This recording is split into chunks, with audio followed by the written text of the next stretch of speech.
Good day, sir.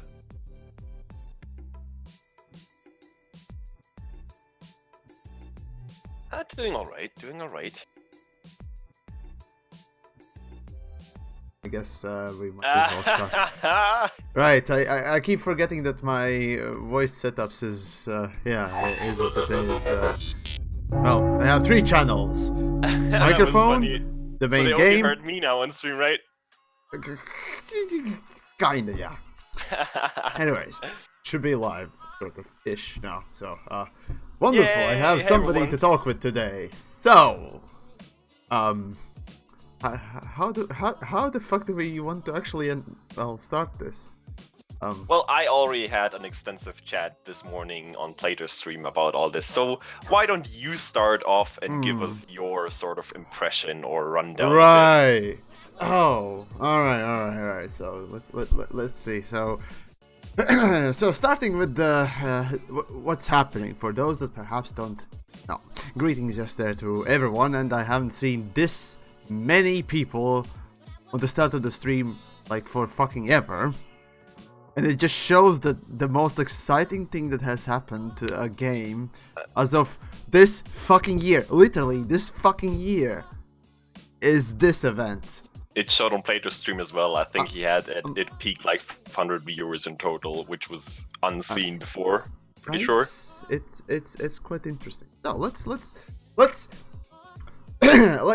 describe what happened by facts, shall we? All right. So first things first. So yesterday evening I was basically finishing up my review on the Crusader and so on and so forth. I thought, well, I'm gonna put in a few things, gonna film a few things, and all sorts of things. Right now, so what happened? A few, well, maybe not minutes, but rather hours, literal hours before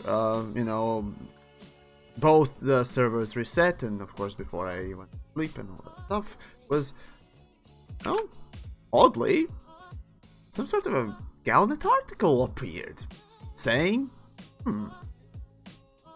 that apparently Gnosis wouldn't be jumping to Cone Sector because Targoids had hyperdicted, and hyperdicted the whole thing, and now it's now it needs repairs and stuff because it's damaged and so on. So I'm thinking to myself, no, this has to be some sort of a elaborate troll, right?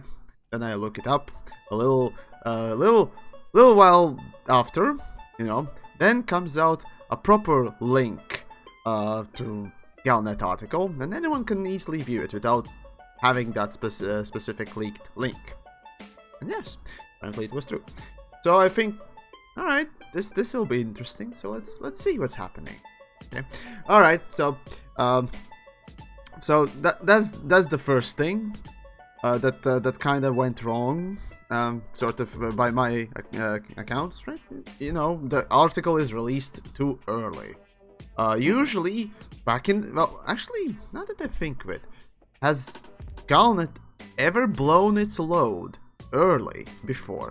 Because I certainly can't remember that time. I can't either, and I think that's just another one of these very unfortunate circumstances that it happened exactly on this event. For whatever reason, I think they're still Right. investigating and trying to prevent it from happening again in the future. But that it had to be exactly the Gnosis thing that had to, blow early, as you said, was very unfortunate. It was kind of weird, that this is the only time when it actually does that. And you mean, if you know what I mean, most of the other GalNet articles are not that time relevant. Yeah, they are not. So I guess can read them basically whenever. It's not. Wouldn't be much of a damage if they came out 8 hours earlier. But exactly this one, where it actually spoiled like the whole event for most of the commanders, was very bad. So essentially, actually, you know what? I could actually pull up that article just to warm up throughout this whole thing. So let's see if I can actually find it properly. Goddamn it, Reddit is full of all sorts of things. Yeah, FDev whistleblower probably. Yeah, they have a spy in their rows.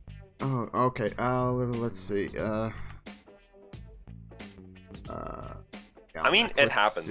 It was very unfortunate, that's for sure. But again, it's been a mistake. Mistakes happen for whatever reason. They hopefully don't happen again in the future. It was just a very unfortunate coincidence. But that's not that's nothing you can really blame them for. Mistakes happen. Right, and right, so here's the article. Actually I can screen share and so on and so forth, so that is with the stream. Sorry, I mean, you're not gonna be mad, right? Greatest, hopefully? No, I think I'm okay. Okay. That's your part, being mad. Oh, yes, I'm just containing. Alright, so let's read, shall we, together? Don't hold it in for too long or you'll explode. Oh, things can happen. Right, so a scientific vessel has been left stranded following a Targoid attack. The Gnosis flagship of the Canon Interstellar Research Group recently made a hyperspace jump towards the Cone Sector whatchamahazard system. A short time later, the following message was received from Captain Matthews Lander? Whatever. Of the Gnosis command crew. We were a short way into our journey when the Gnosis was hyperdicted by a group of Targoid vessels. The wretch back into real space caused wretch? Can you use whatever? Yeah. Okay, I'm just thinking of English. Yeah. Fine. I'm just contemplating. Moving on. Where was I? Wretch. Oh, there we go. Right, so wretch into real space caused severe internal damage to multiple systems, including the frameshift drive. There is no doubt that we have been destroyed. We would have been destroyed if not for some of the commanders traveling with us. They lured the Targoids away while ejecting metalloys from their holds. The aliens were more interested in scooping up the meta-alloys than attacking us. The commanders later reported that the Targoid vessels were the recently identified Hydra interceptors. The Gnosis is currently adrift, close to the 8th planet of the Otod's something system. We have begun essential repairs, but there is risk that the Targoids may return before we can escape the system. First things first, Ian, thank you so much and cheers, my dude. No, it's not wasted time. Currently, it's really fun. Oh, I'm loving this.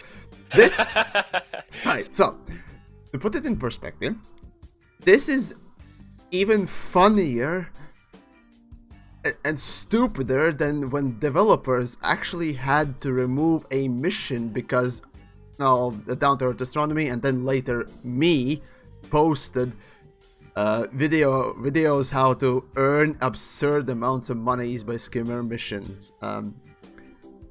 That was the funniest thing ever. And then later, 2 days later, they removed another mission because it was completely booked. That was the funniest shit I've seen. And this is literally either rivaling it or even exceeding it. I'm not sure which one it is, but yeah. There we are. Right. So. Well, so yeah, that was released last night. It was released about 8 hours. Early, before the server tick and alleged space. Well, essentially when they teleported the ship from one place to another. Now. Yeah. So it's wonderful to know that commanders on board, traveling with us, lured Thargoids away by ejecting meta-alloys. So first of all, how many were actually carrying meta-alloys? And what commanders? I mean, right? Even if this wasn't released early and was actually released on time after commanders actually had a chance to engage with the Thargoids, it would have been a curious detail already for them to mention that specific method of luring the Thargoids away. But since, it was in the future and it hadn't happened yet, right, they basically made up a story how we kind of saved-ish, the players kind of saved-ish the Gnosis. But it didn't happen. And the other part, which I've seen many people get very upset or making fun about, is how do you lure Thargoids away? Aren't they supposed to be a smart race, like an intelligent race? And if they attack a megaship that they just pulled out of hyperspace, are they really gonna let themselves be lured away by meta-alloys that commanders drop? Really? Yep. Now, really? the funniest thing is, well, this is not the only instance, of course, but there were plenty of people actually posting this wonderful little skit from a Family Guy. Ooh, a piece of candy. Ooh, a piece of candy. So essentially, just that, you put that meta-alloy somewhere in the space, suddenly Thargoid may come by and pick it up. The other weird detail it's more important. That's in there, right? Yeah, the other weird detail that's in there is that they say they've taken severe internal damage, especially to the frameshift drive, which is understandable, but we also later got confirmed that there is no CG planned for the Gnosis out there. There will not be a CG. As we know yet. Who knows? It has been confirmed by, I think, Zach. Okay, wonderful. That's wonderful. That there's no CG planned for it. That's probably a good thing, but no, also, that's definitely a good thing. Why does it say it's been severely damaged? I mean, okay, in the last sentence they say they started repairs already, but they need further defending. So I guess they kind of looped themselves out of there. It's just like with the damage stations. It's it has a certain amount of materials and what else that you need to travel. Yeah, there's no CG. Right. Encrypt. Yeah, there's no CG. There will not be a CG. Now think about what we are saying right now. It's a good thing that a CG is not there. How bad or how repetitive it has to have been for us to actually say that? How badly you have to have abused CGs for us to actually hope that there wouldn't be a CG. First of all, that is the first thing that speaks volumes about it, right? Because you don't even have access to the mission board on a Gnosis, so... Of course. It wouldn't have been suitable anyhow, but... That's not this is just another curious detail in there, Indeed. In that article that got released early. Right. Yeah, then the jump happened. Yeah. Okay, so now the next thing is, of course, okay, so developers knew. The curious thing was that developers knew that, Gnosis was supposed to go there, or was scheduled to go there in advance. Multiple weeks, even months, perhaps. I'm not sure exactly how long. I don't have the exact figure. I think it was about 4 weeks since when Canon actually suggested the next jump locations. Oh, all right. So they've roughly known about 4 weeks, I do think. So about that, I have basically 2 questions. Number 1 would be, why did they approve it? And number 2 is, if they had advance time, couldn't they have taken one of the artists or level designers by balls, smacked him upside the head with a pimp cane, and forced him to actually design Gnosis on fire? You know, that's right along the points that we brought up on Playtestream earlier as well. I know. They have now come forward. I think it was a post by Will, if I'm not mistaken. Unfortunately, I don't have the link up anymore right now. There are but plenty if somebody of them, yeah. can find it and send me, please do so. And they basically put forth a post, and Zach, I think, also answered to the forum thread on several occasions, that it basically was they had a decision to either say no to them directly and kind of rule it out, which they didn't want to do for the reason it would be like God modding, is what they that would refer be to. a bit more acceptable for everyone, to be frank. Yeah, but let me finish. They didn't want to do it because of that. You know, they didn't want to like just rule it out and say, okay, that's now permit locked, not happening, keep moving on. They decided to go with the option to let the jump happen and try to incorporate it into the lore of the game, you know, into the event, make an event out of it. Somebody I think just sent me the link. Oh, 2 people. Thank you very much, guys. I can did you get it as well? Let's see. And if not, I'll send it to you. Okie dokie. Let me just find you real quick. Just alright, whatever. You're gonna find it. So yeah. See, God modding or what not else, just outright changing things. I know this is an online game and so on and so forth, but yeah. You know, so if they decided to go with the second option, to actually make something out of it and create an event out of it.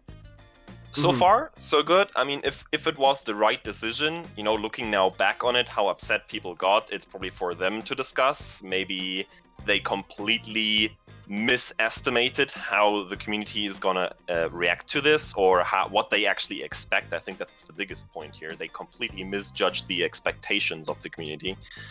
And yeah, I mean, on the other hand, people probably got a bit overexcited, but that just shows you that engagement of the community that much more, that they only have to hear the word permit locked sector being jumped to, and 13,000 people rally to just that. Just the notion of jumping to a permit locked sector. It was nothing more. And I'm pretty sure many of those people totally expected something to go wrong.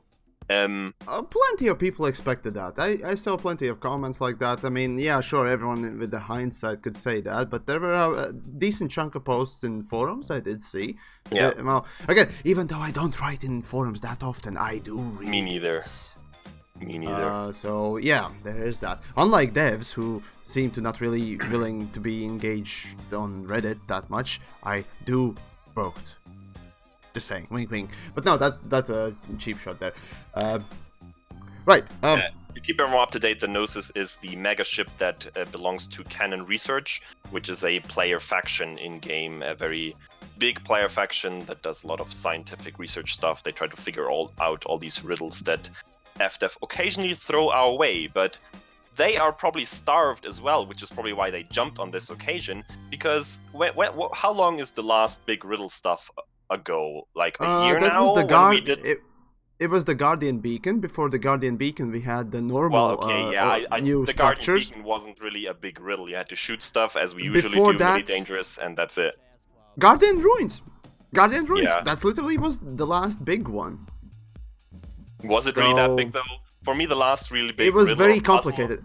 Was the finding of the alien structures, the Thargoid structures, the bases, basically. That was the last thing where we really had to work hard and, you know, work outside the game to solve that. Oh wait, no, not the Guardians. Thargoid. Yeah, Thargoid bases. That was the last big one. And that was like a year ago, even longer. I'm not sure. So of course they were starved of stuff to do as well, and jumped on the occasion to, you know, do something exciting, find some new stuff, possibly. And yeah, if that decision was right by FDev to do it now this way and basically take the kind of easy way out, or the cheapest way that they could choose. I mean, they did not decide to just God mode it, which I guess you can hold positive for them. But then afterwards, they went That's the cheapest way and just went with something that we already have. I mean, Turgeon said it as well. We had the Hydras before. It's nothing like attached to the Gnosis itself that we like stumbled upon these new Hydra Thargoids in that cone sector area, and they like that's the first encounter. No, we had them like just a couple days before in the bubble somewhere. So that's not like something new and exciting. The basic mechanics are still always the same. You know, you just fend off some Thargoids in some POIs or some USSs that spawn around the ship. That's nothing, no new game mechanic involved in there. And that was, I think, what contributed to the disappointment of many out there. Kurokenshi says that there is a Thargoid structure found in Gnosis system that it currently resides in on the planet. Yeah, there's been barnacles found as well. So yeah, I mean, it's expected there to be Thargoids. I mean, the system has an ammonia planet, so it was to be expected to find some. But again, it's nothing new. We found Thargoid structures before, we found barnacles before. The same assets that we found here, there, it's just here as well. Okay, what does that mean? Nothing? Okay, what's the point? Yeah. So it's a very strange mix of unfortunate events, miscommunication, and expectations, I think. You know, misjudgment on FDev's side on what people really thought this might be and what they expected it to be. And yeah, you might argue the players shouldn't have gotten that excited, but that they have is a fact now. They have gotten very excited, and FDev misjudged that. Right. And so let's take me for example. Of course, I'm perhaps not the best example for an average player when it comes down to opinion, but I tend to say kill hype, right? I tend to say that, well, quite often, to be honest, but regardless. So, what I expected, right? I heard, you know, Gnosis jumping in a permit isolated, not locked system, so I was like, okay, okay, that sounds fun. I'll go explore, you know, it's gonna be just something different, and I can seed my name onto planets and so on and so forth. Yeah, you know, so if it's a limited opportunity to go where, you know, no one can actually properly go, yeah. Yeah, why not? It was an opportunity, even if there's nothing special there, it was an opportunity for people to go to an area where nobody else has been before. And that was enough to rally my inner explorer was like, okay, yeah, why not? Let's try. Yeah, exactly. Something new. And I think that was probably the same for most of the people out there. And Dave G brings up a good point. Yes, they did actually actively encourage players because they kept mentioning that this jump is going to happen. Of course, it doesn't mean that the jump is going to work out, but they never even gave a hint that it might be something a lot less exciting. I mean, I think I don't have the posts ready. I'm very sorry. I'm not good at links today. But I think Will said in one post, like, watch the skies. Like, there was. Oh yeah. I know that one. And just yesterday, they put out a screenshot that I did 2 days ago with them. I actually organized some people with Canon and some other people from the broadcast Discord. That's cool. To take a screenshot at the Gnosis that you've seen yesterday in social media. Yes. And on that post, again, they said the jump to the cone sector. I mean, yeah, it doesn't mean the jump is gonna work out, and people did expect it to fail. That's okay, I see it. But it just could have been so much more interesting. Like, that's the sad part. They took the cheap way out. Was it really that hard with 4 weeks notice to throw something more interesting together? Yeah, you'd think, right? Even if they have something more interesting planned for the cone sector in the future, I can get it. They can't let us jump there. But again, then maybe the option to just say no outright up front would have been better. Or, alternatively, you should have used that time you had to maybe make that event that we're dealing with right now a bit more engaging and rewarding for the people who actually spend time to go out there to Gnosis. Many of them actually teleported their stuff, their outfitting gear over there for millions of credits to be prepared. And yeah, they do get to fight Thargoids now, but for the explorer part of those guys, there's not much there. It's just another random system nearby that's nothing special. Yeah. Right. So yeah. well, we can start even analyzing as to what this basically is in general, right? So, when we actually open up the, well, statement, right, the stranded Gnosis thingamajig, right? Mm-hmm. As you read through it, the fact that they actually do mention that Commander's traveling with us, and they did lure the Targoids away and all that stuff. Oh my, yes. So apparently, some nebulous, commanders did the thing, and now we're all sort of safe, and so on and so forth. That alone already stinks of lazy writing, which is amazingly good. I always love to read lazy writing and enjoy a lazy fucking writing. Right. Stefano S doesn't like your pronunciation of Gnosis. Okay. Jacuz Station, Quincy System, get fucked. Okay? Yes. Yes, there you go. Right, carrying on then.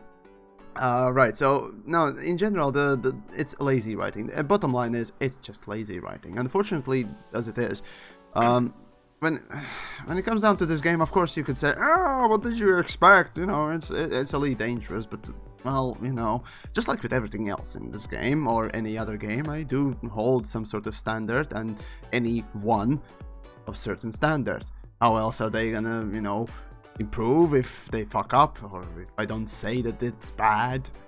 The same thing with my videos, right? When I see criticism, people talk, I think, is very important. You know, people sometimes just tend to forget that you should try to maybe keep it constructive. I mean, it's easy to get salty about this stuff because, after all, again, people are very invested into this game and have a lot of passion for it, which is the good part. It's just so sad that after often fail to leverage that. I mean, 13,000 people. What you could have done for them. Yeah. Basically, what ended up being with this whole fucking thing, the reason why, again, maybe you don't understand why people got angry, or maybe you are one of the angry people but still can't explain it, or whatever. In essence, so developers say that, oh, you're gonna go to this, or the ship is gonna go to this region, what not else, and so, you know, you gear up your stuff and you actually spend your time doing something, you know, engineering ships either for combat or for exploration, like I did. As a matter of fact, I built the second account that I am currently there on the Gnosis, or Gnosis, whatever. Yeah, right. I'm there with my exploration content that I try to build as much as I can or as fast as I can for this very sort of a trip. Now, because the trip is literally cancelled by just this one paragraph and a flip of a switch, essentially. Yeah, it feels that my time is definitely not wasted, right? My time is so not wasted here. Yeah, I mean, people are gonna argue against even that, because they say, you know, you have something to do there, you know, you fight off Thargoids, but again, it's nothing special, we can do that in the bubble as well. Alright. It's just, all their communication previous to this event never, like, was transparent enough to get the idea across that this is not going to be anything special. Even with the possibility of this jump failing, people still expected it to be something special. I think most people at least hope that the ship is gonna make it there.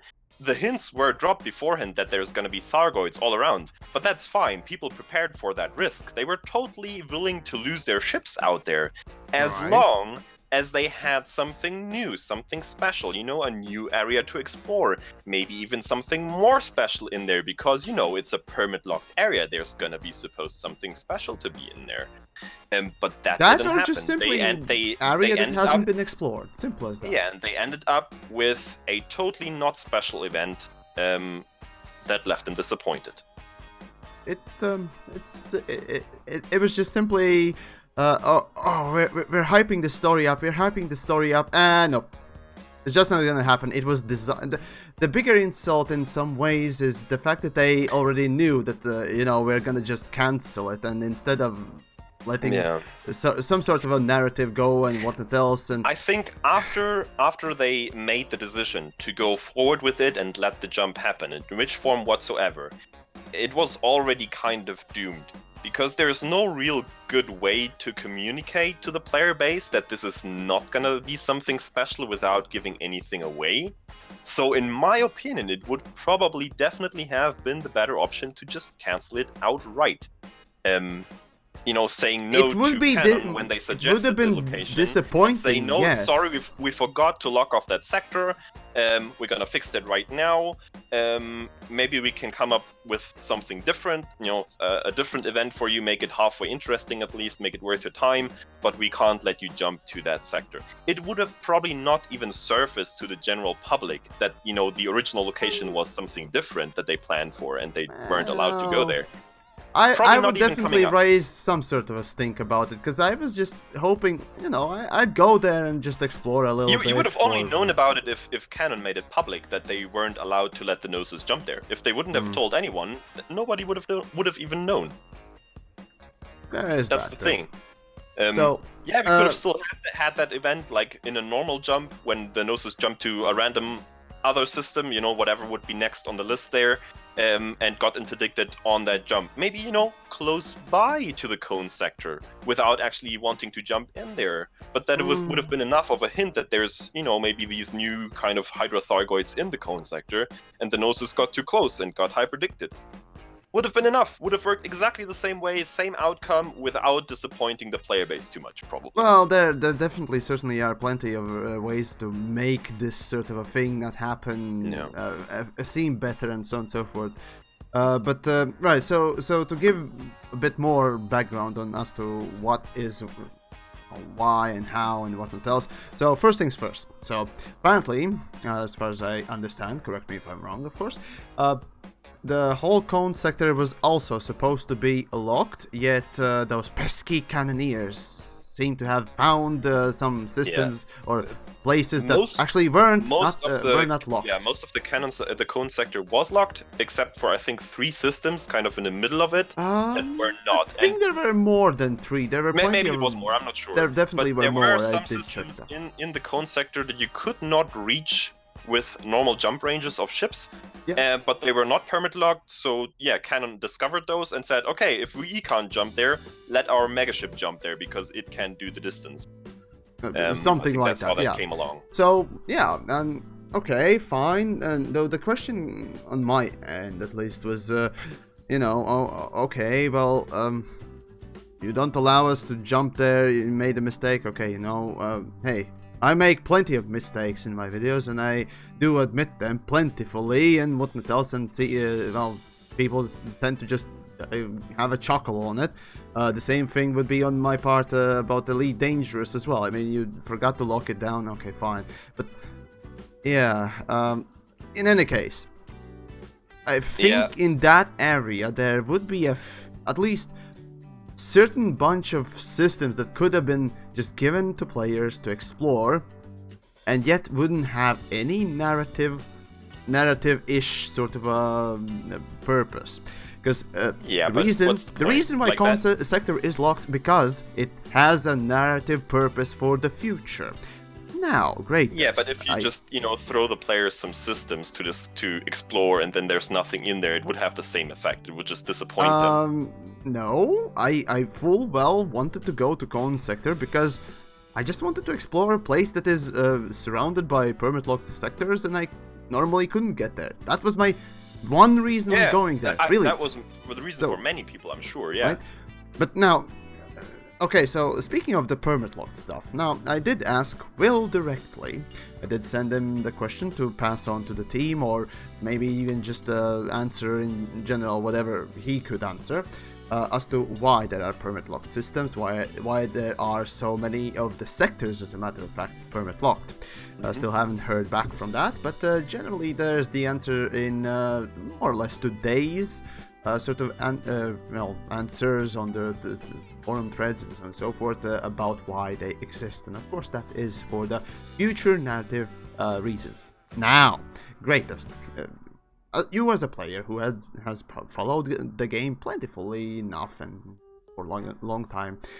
Could you tell me, have Frontier, Frontier, not Frontier, but developers, because whatever, semantics, have developers of this game ever unlocked any of the systems or sectors that have previously been locked in this game, in its lifetime when you have played it and followed its news? I can't think of one right now. If I'm mistaken, chat will certainly correct me here, but no, I don't think so. Me too. So, as long as I have followed, I seem to not really recall ever developers unlocking any of these narrative-related sectors. So it starts to, raise some questions about the game. Because remember, this is, if I count correctly, then this should be the 4th year in Elite's life. Yep. In December, in 4 years, nothing 4 has years come of it. since release, since So official yeah, release. You'd think that at least something would have come of it, but are you telling me that in this whole time you've kept these systems closed and so on and so forth because you couldn't just get around doing the story? Is this really the case that you're willing to I'm sort not of sure showcase? exactly why that is. I get your point, but I think there's probably a lot of factors going into this. There are plenty of... There's definitely development issues, because there was a certain thing that should have been released with Horizons alongside, but will be probably released later on. Well, that's a whole different most of you know what I'm talking about right now. Right? I guess yeah. it doesn't necessarily need to be a bad thing. Yeah, it is kind of wondrous why there's still like none of these sectors unlocked by now for some new content that we haven't heard about before. I think personally it's probably because the current development of what is considered to be probably still the base game, let's say, it took longer than expected, I would think. Yes. And even the whole Beyond series now, or especially Chapter 4, where they will rework some of the core gameplay mechanics, like alongside of mining and whatever else, squadrons will come to the game. There's still a lot being worked on the core structure of the game. And I think that took them longer than they expected, my guess. Of course it took longer than expected. It's software development, for fuck's sakes, mate. Come on. I think they possibly intend to, my guess. Because they always said that they still do have very long-term plans for this game, which I think is positive. They do not give this up easily. I think their plan is probably to bring along this content in those locked sectors after they've nailed down all these core mechanics. I think they just find themselves correcting them over and over again, kind of in a loop. It's really hard to say. More and more. It's really hard to say. Now, when it comes down to, again, those locked sectors, it's just... Really, how long can you actually hold them closed? It shouldn't be my job to come up with excuses for this. Right. These are exactly the topics that they should be transparent about, and they are not completely. Which I think is part of the reason why the player base gets upset so easily or has these completely wrong expectations, because they are not transparent enough, in my opinion. Yeah, I'd say so. That's I don't doubt it, EchoSpark, because they've just recently made that clear again when all these points about the Chapter 4 delays came up. They've been very clear that they do have long-term plans. They, again, were not transparent enough to tell us what those roughly look like, because they are very careful to ever give away something in the future. But I do believe them, because this game still has a lot of potential, in my opinion. It's just the question if there's still going to be players around when that content finally hits. That's the important question here. Yeah, there's... during the whole Fantasticon, talking with Drew and talking with Zach and so on and so forth, even talking with, LaveCon, devs, let's see, that was Sandy, Adam, plenty of others, of course, as well. The drip feed of, well, not maybe the content, more a drip feed of on general stuff in overall, was quite apparent, and It's hard to say exactly what and why is it caused. Maybe it's just the delusions of grandeur. Hard to say for that, but here we are, 4 years down. We have a half-broken expansion thingamajig. We have mostly broken core gameplay. The issue I have is they gave up so much of their headway. They had such a big lead on any other game, like any other space sim out there. They were years ahead. And the game, I mean, it has come a long way. There has been a lot of updates happening, don't misjudge that. But these updates have not been as monumental as I think people expected them to be by now. So in a couple of years, probably Star Citizen will have caught up. And suddenly Elite will have a lot of Star big Citizen is not the only game. No Man's Sky, there's several out there. It's not only Star Citizen. No Man's Sky did catch up quite a bit. Not fully. They of now course, have still. a lot of competition out there, and it's gonna be that much harder for them to keep their players around. And I'm not sure if they judge that right. And of course, as you lose the market or market share of the space game genre stuff and so on and so forth. Yeah, you're gonna start to see less and less people in flux, as well as, of course, the monetary influx from the cosmetics and so on and so forth. And yeah, well, then you start to think, well, okay, the game is not doing so well anymore anyway, so why should we bother, making it any further? So that, I fear, well... Also Star Citizen just happened to have a special discount today, which I find very coincidental.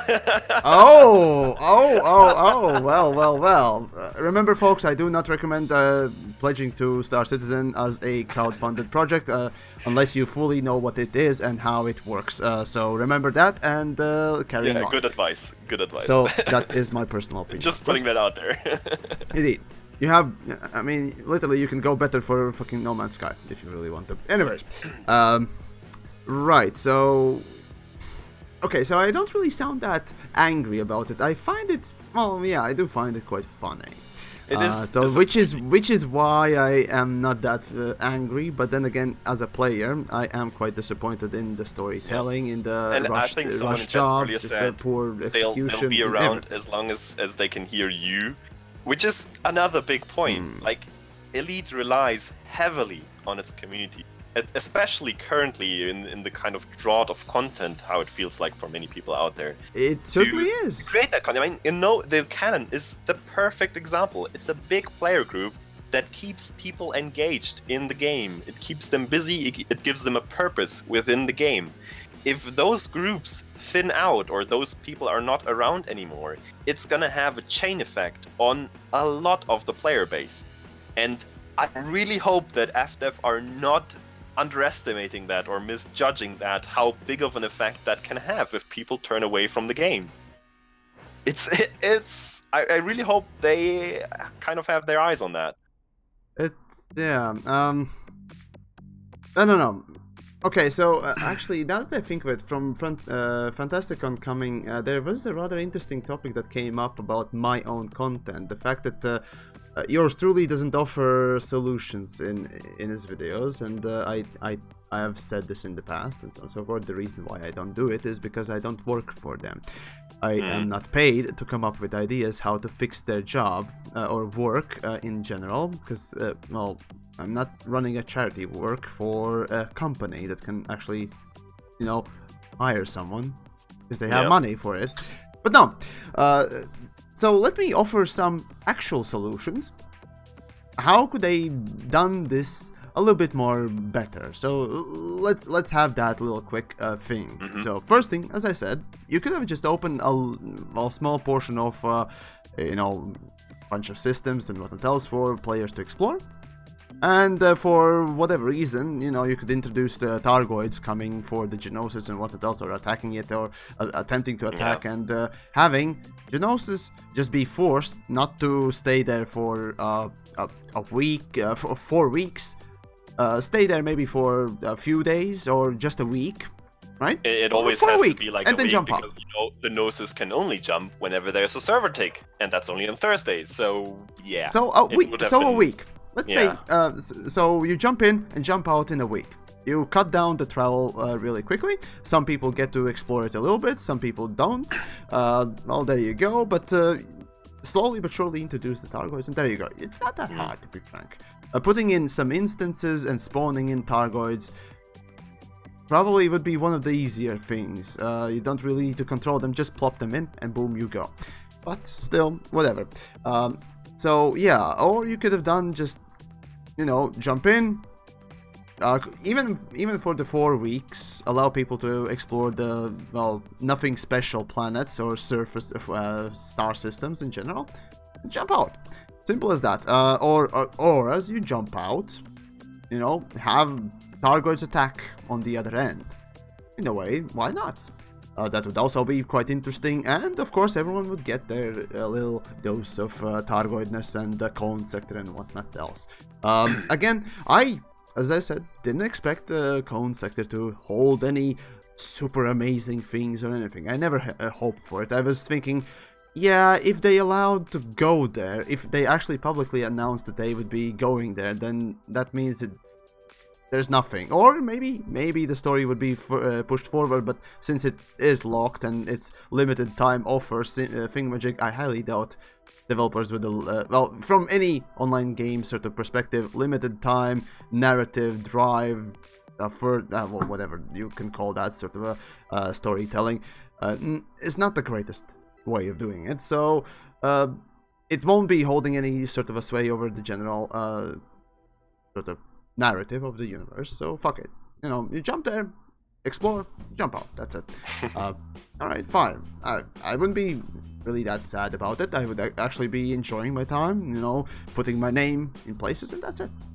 But what happened, what ended up, again, was instead of actually, it's basically cock teasing and then kicking you in the balls.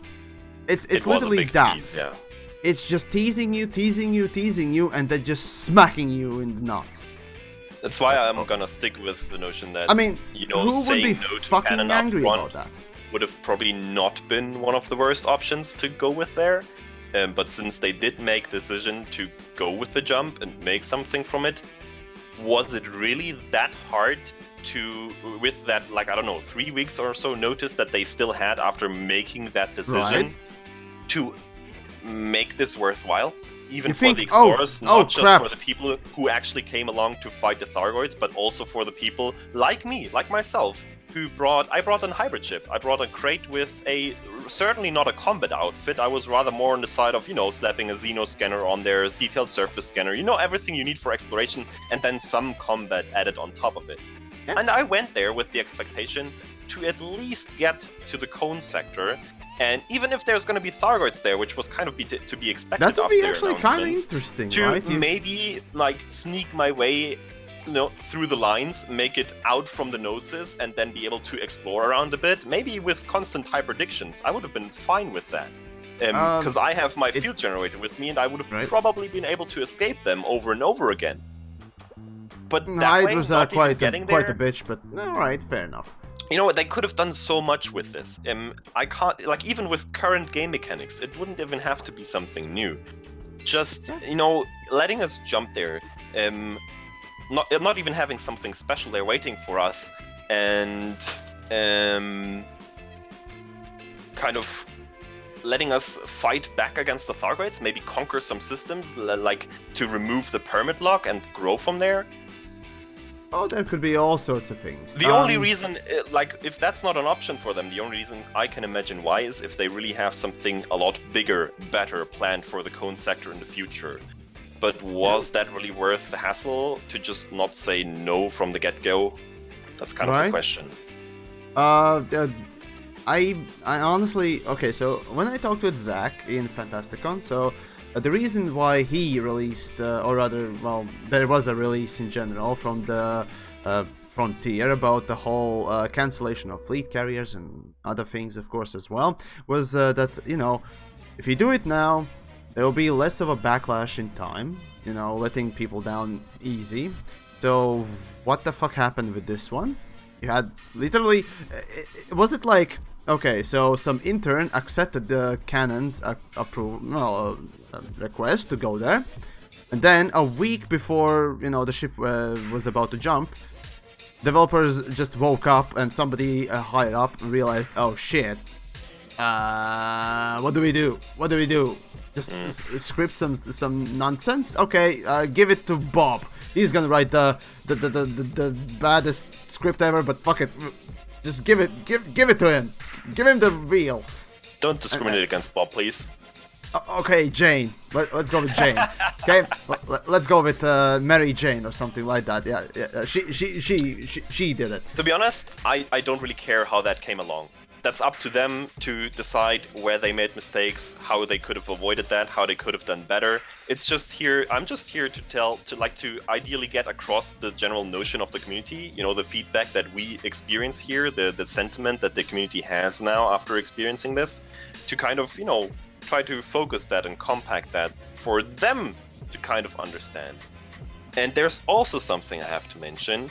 It was probably because of the lack of time, the sort of short notice, but I am sick and tired of being their bloody bug testers. I can't stand it anymore. And this event was bug-riddled. Okay, so we are going into bugs, huh? Yeah, okay. They've already fixed some of them. They were quick about it. But couldn't you have done that like one day early, maybe? Alright, so let's talk about then bugs. Oh, this is my sort of a topic then. Yeah, go ahead. Alright, so bugs. First things first, obviously, as you can see, well outside of the Gnosis, I have lifted, and I see no damage, right? As I did mention, where's the fucking damage? There's nothing. It was severely damaged, TheYamiks, but internally you can't see it from the outside. Oh, you get it? It's internally, right? Okay, yeah, it was internally damaged, and yet outside, when you go in open, remember, Targoids appear only in open. That's the important thing. So if you go in open, Targoids do appear and they do shoot around. So you'd think that, you know, when Targoids do attack, well, they do leave marks and all that stuff, as we've experienced in the past. And of course, those were the more external things. Sure, but well, I still would imagine, you know, some things not to work. You know, maybe some engines not working or some other things. Because yeah, but again, that's not a bug. That's just a design decision, probably due to lack of time by them. It's laziness, and I won't accept the fact that there's no visual thing. Because there's plenty of instances where developers are just refusing to properly change the visuals. Because, well, guess what? This is a fucking visual interactive media, yeah? Yeah. So guess what you need to do with the visual aspect of it, you fucks? I mean, for fuck's sakes, how hard was it to put in the goddamn flames everywhere? I mean, fucking hell. I mean, god damn it. And okay, moving on then. Let's talk about another interesting little piece about Gnosis. So, alright, when you go in open, remember, you see basically Targoids attacking, or rather you first of all hear Targoids attacking. You can't go on surface and just sit there, so alright, whatever, that's that. Now, if you go in open, you go on top, you launch and you see Targoids attacking all over the place. And let's say you're one of the people that actually picked up some anti-Xeno weaponry, like, oh, I don't know, AX weapons or Guardian weapons and so on and so forth. Now, remember that each station in this game has a no-fire zone. Now you see pretty much where it's going, right? So, now, yes. What happens if you start shooting and protecting Gnosis? Or, well, whatever, I'll say Gnosis, fuck you.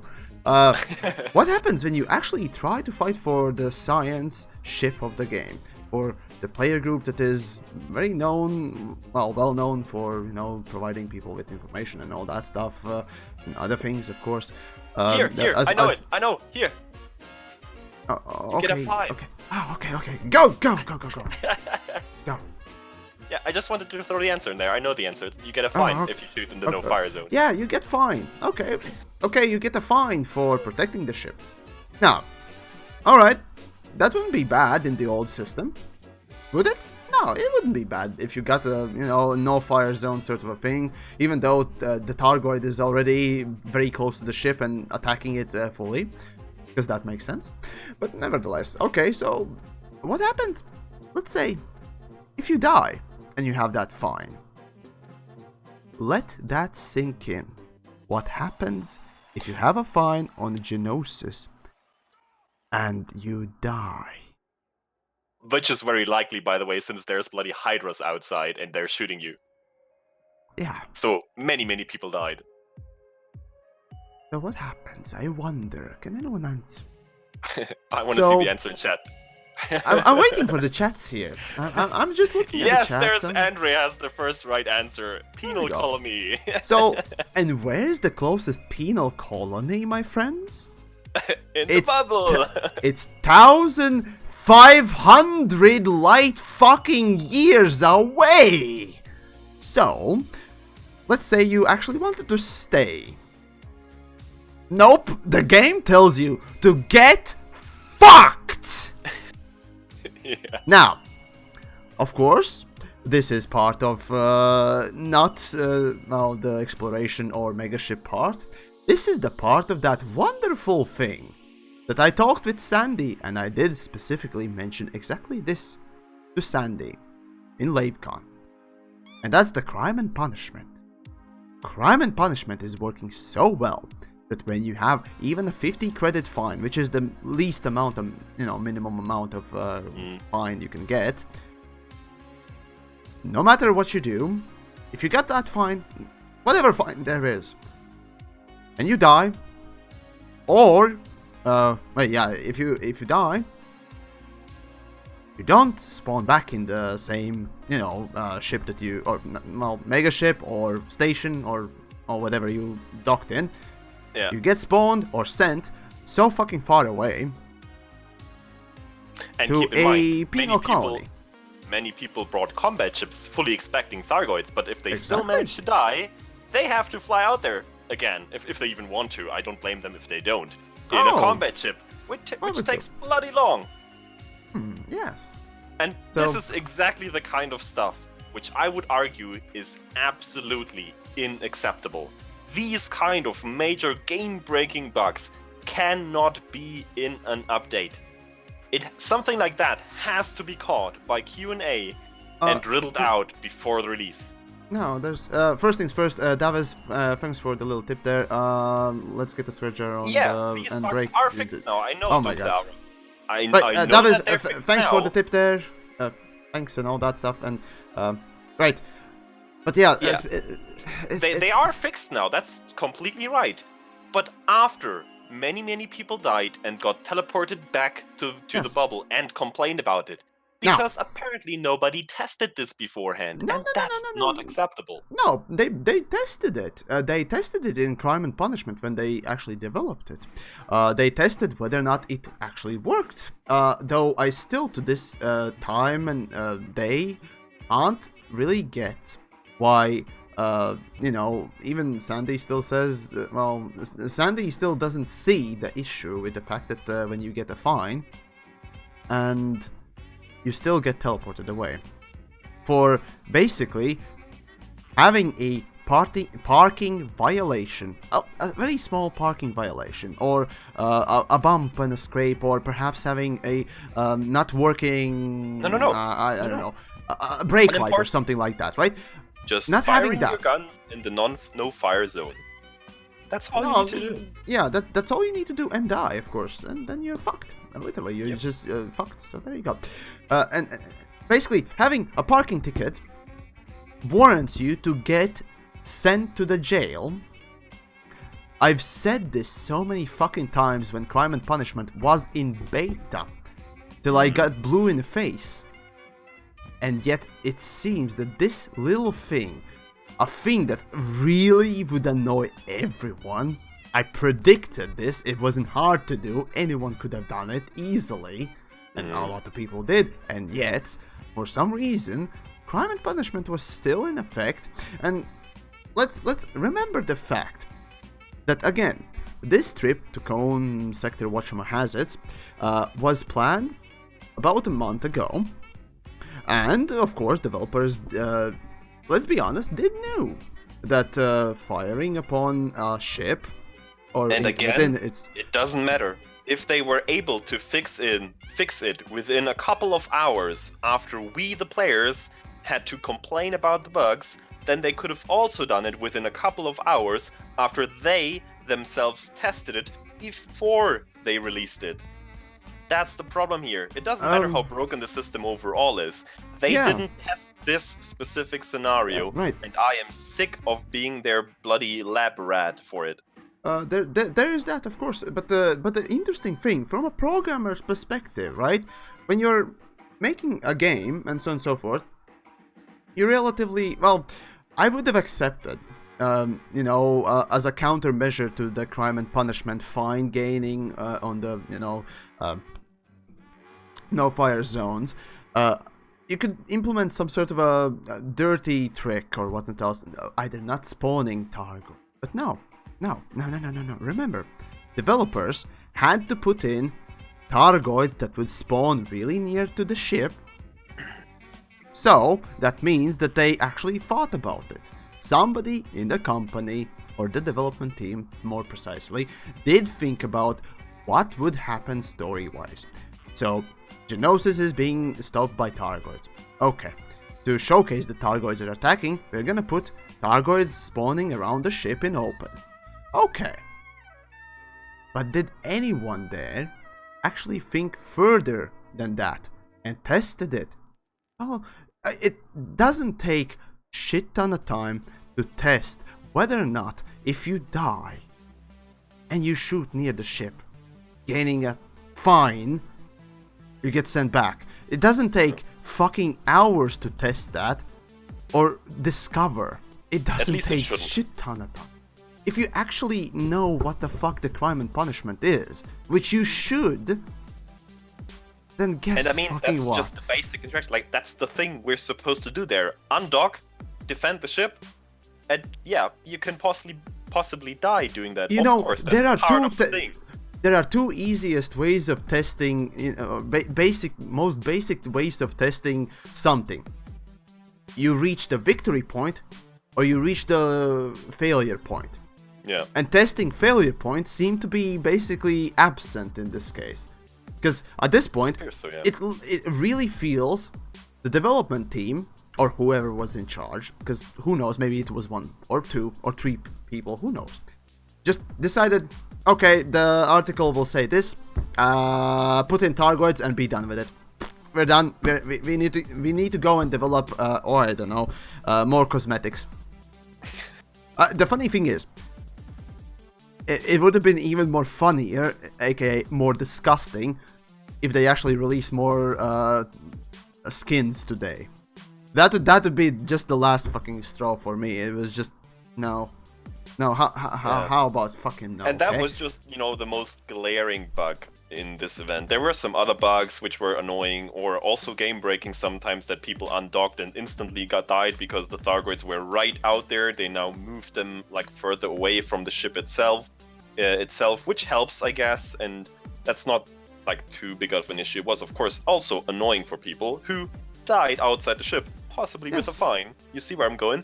But there were some other issues that they partly fixed, but I think there's still a couple left that they couldn't fix like instantly, and they're still working on. So Okay, and John, thanks for the little tip there. Entertaining while I wait 4 hours for my AX weapons to arrive. Yeah, that's interesting. But anyways, the funny thing is, now, since this is a great example of how bad the crime and punishment system is, and if nothing changes with the fucking fines and how crime and punishment works, with at least with them, in at least the next few patches, then somebody's not doing properly their job, because at this point it's very apparent, and if you're deliberately ignoring a thing that is causing so much grief, oh my buddy, What kind of a work are you doing? I don't fucking know. That would be more important than fucking fixing the basics, which is technically what this fucking season is about. Well, then what the fuck? Seriously, then the next fucking update or expansion must be a gold tier fucking thing. Otherwise, well, goodbye player base. Well, no, not player base. Goodbye credibility. Well, yeah, that as well. But you know, if players don't enjoy the game anymore because of these issues, then that they eventually will leave comes sooner or later. Yeah. Well, there is the burnout and all that stuff, and so on and so forth. But there are other things, of course, that I learned in LaveCon as well. By talking with a few devs and so on and so forth. So, and there was a topic about playing along and so on and so forth. I was rather surprised to hear some interesting comments, but I'll leave those for another time. Let's go with that, right? So, Gnosis or Gnosis, That would have been an interesting but the funny thing is, warning, and also the excuses about what was to be coming soon or whatnot else. The warnings came a week before the jump. The fucking warnings came a week before the jump, and of course you can't announce that what is it? Hydras are coming, or Hydras are residing in Cone sector. You can't reveal that because, again, patch came last week, right? So, yeah. Well, yeah. Why then not just write in? Targoid threat is imminent, coming there too, and there. Something. Okay, we can easily write a fucking excuse there, like 3 weeks before. They could have made. They could have made this interesting so easily. Just think about if we had encountered the Hydras beforehand, and this incident would have been the first time we've actually encountered these Hydras. That would have been something new. So here's an idea. Okay, so let's say it's so finally Gnosis, or Gnosis, whatnot else, announces that it's gonna jump to Cone sector. Okay, the next week, for whatever week is coming, right? So basically 3 weeks before it jumps to Cone sector, a GalNet article comes out from Aegis, right? Saying there has been some sort of a scan's been done on, I don't know, Cone sector or something like that, or near Cone sector, even better with near Cone sector, with Targoid activity and so on and so forth. And it would be very risky, and Aegis would advise against going there. And then you have proper warning, and as you know, let's say the closer Gnosis actually gets to this Cone sector or the last jumping point, the more you start seeing, perhaps you start with, I don't know, some Targoid scouts. You start I with don't think that is the main. Keep increasing point, the threat, essentially. I still don't think that's the crucial point, because most, if not all, people going on this trip were fully expecting something to go wrong, to encounter Targoids. That's totally fine. They expected it, and they took the risk in the expectation of going somewhere new, finding something new. The guys who went on this trip, just to fight some new Targoids, they got what they expected. They don't care where this fight happens. They are having a hate time right now defending the Gnosis, fight, and it's good for them. Perfect. But the other part of the community who went there to find something new, maybe solve a mystery or something, they got nothing out of it, and that's the sad part. Yeah, there's this was originally pitched as as an exploration trip. Yeah, and it's a research ship after all. Like, it's canon we're talking about. If they go somewhere and AFDEV allows it, they allowed it to happen, or at least them trying it to happen. They confirmed that notion of there might be something there.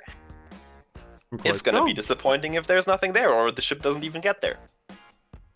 Yeah, you'd think. One way or another, these expectations will build up in the community just alone for the fact that this was the first time ever that a ship was at least expected to jump to a permit-locked sector.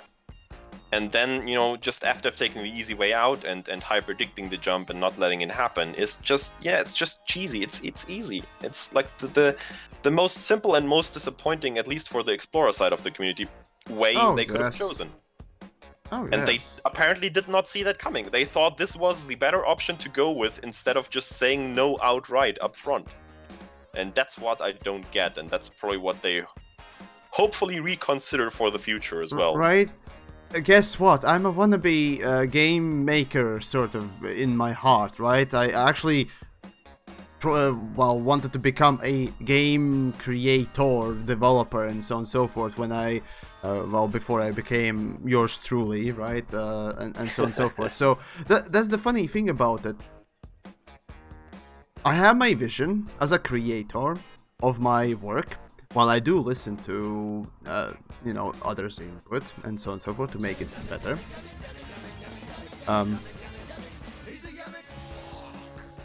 Right. So yeah. As I have my vision, I have my principles and ideas, and when a creator tells you that no, this is deliberate, you can try and persuade him, sure, for the betterment of his work by criticizing, of course. But a no is a no, and that's a creative decision. And if this was the case for, again, Elite Dangerous, we don't want to put, let's say, fully modular ships and whatnot else, like, you can choose whatever size optional internals you want or whatnot else. Yeah, fine. I understand why it's there and why did you choose to do so. And also, I see a permit-locked system, and more presumably, of course, we know that there might be something going on, and if you don't want us to go there, guess what you need to do? Tell us no. Simple as that. Yes, people might get angry about the fact that you're not unlocking a thing or whatnot else, but, well, yeah, again, just like the Frontier has said in the past, right? Yeah, my estimate is that outrage, if there was any, would have been way, way less. Like, again, it probably wouldn't even have surfaced if Canon didn't make it public. And even if Canon said, well, FDev didn't let us go there because they permit-locked the sector again and told us we can't jump there because they forgot to lock it.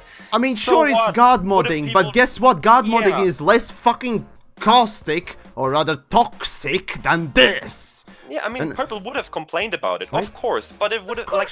Not now, as much as this, for fuck's sake. Yeah, now they kind of disappointed 13,000 This is a major level shitstorm. And there was a wonderful comment from Exigius somewhere, I forgot about it.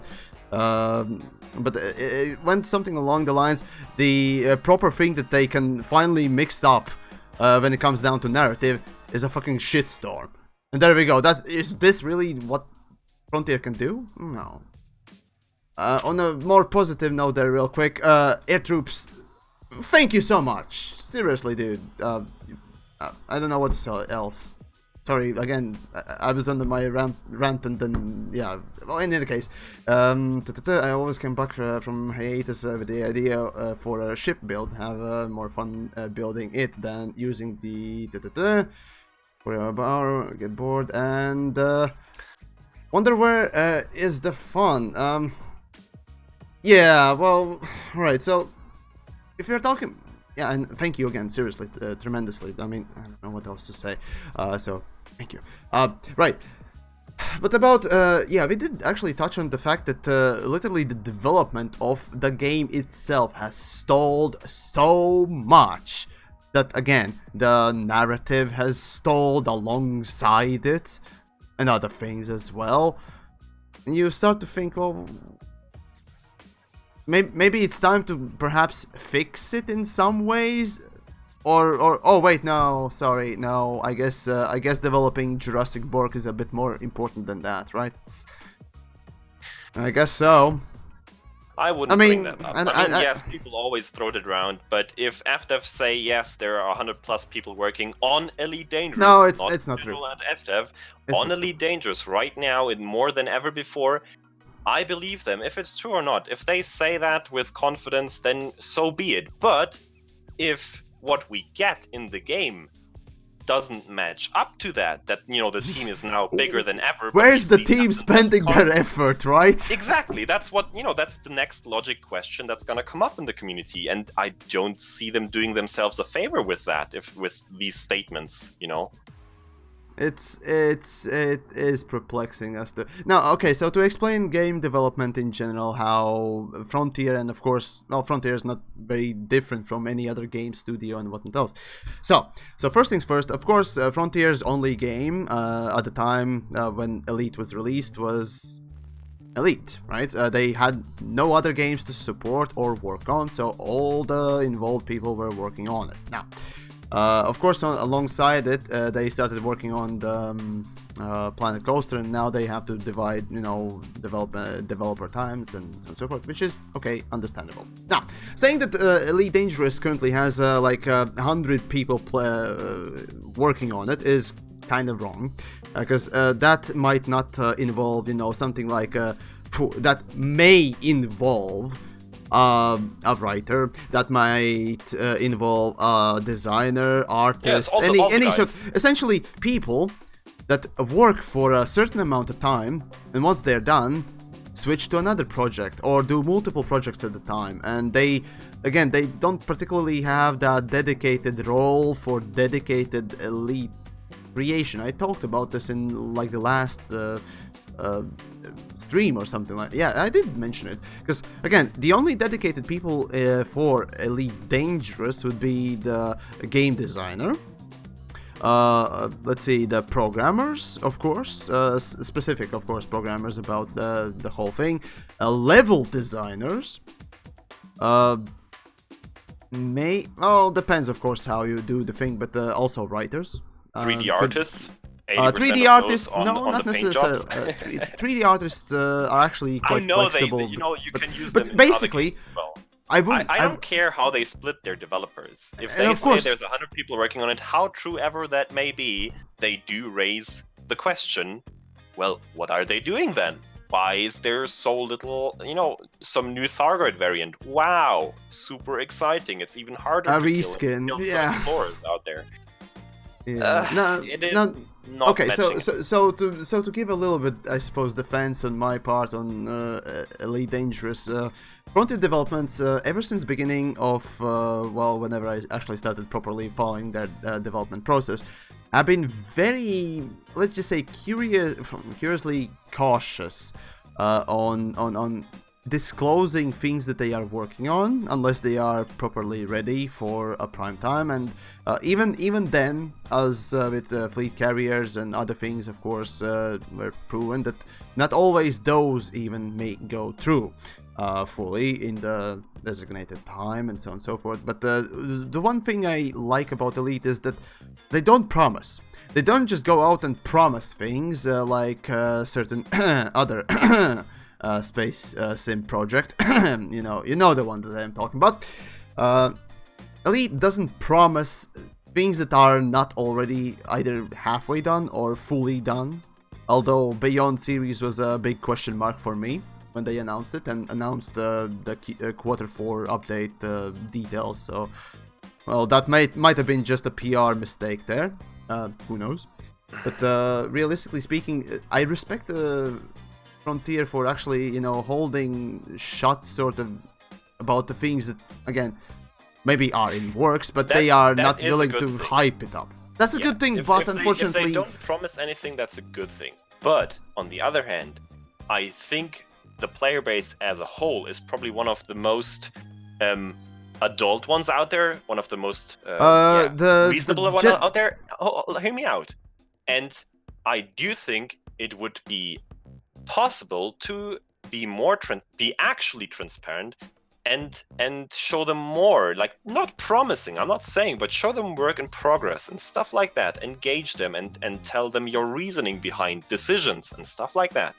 And even if the whole general player base is not quite up to par for, you know, not hyping stuff up or not already getting upset about stuff, then there's still, you know, you, people in between, the content creators that kind of try to accumulate these opinions in the general player base and try to compact them down and focus them down, and also try to relativate, whatever, to try to be reasonable and get it out there that that's not a promise what they just gave us. It's just a work in progress and it might change. And I think people would be able to understand that.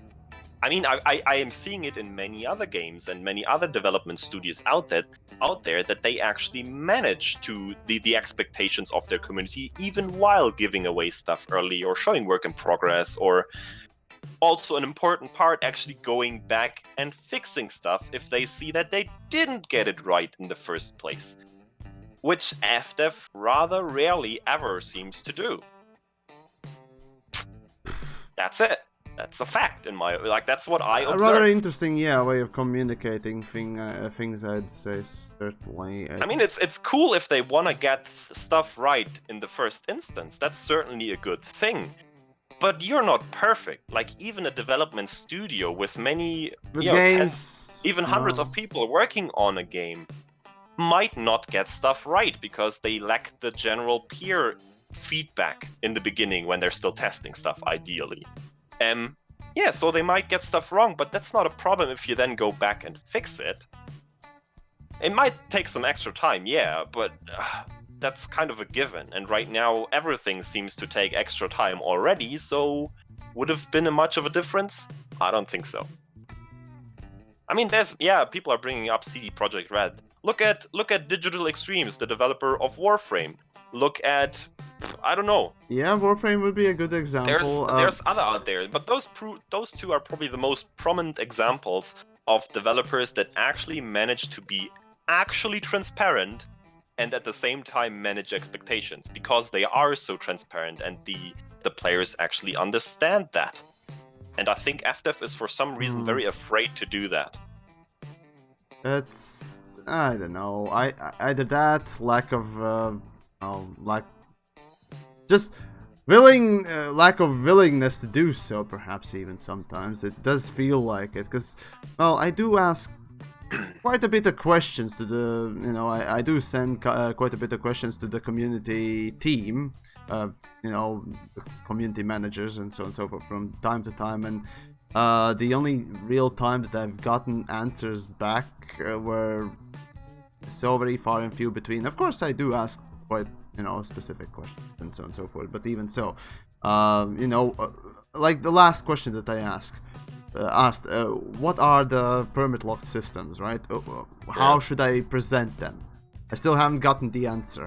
And when I see something like that being quickly answered on the fucking forums when everyone's up in arms, it does make me wonder, well, I'm one of your content creators. Yeah, that's a very good point, actually. Because I'm thinking, they don't understand that they can also use us as when I'm actually coming to you, asking you to give me information, how, what should I actually say, or, correctly represent, or in general, present things as, and I get nothing back, then I start to wonder, well, what the fuck? Yeah. I mean, it's no obligation for you to actually do anything with an influencer like myself, but, well, guess what? We're living in a modern age, and when you're starting, ignore your influencers, well, and guess what? One of the biggest ones, yes, I'm gonna pull that fucking card right now, then you start to fucking wonder, what the hell?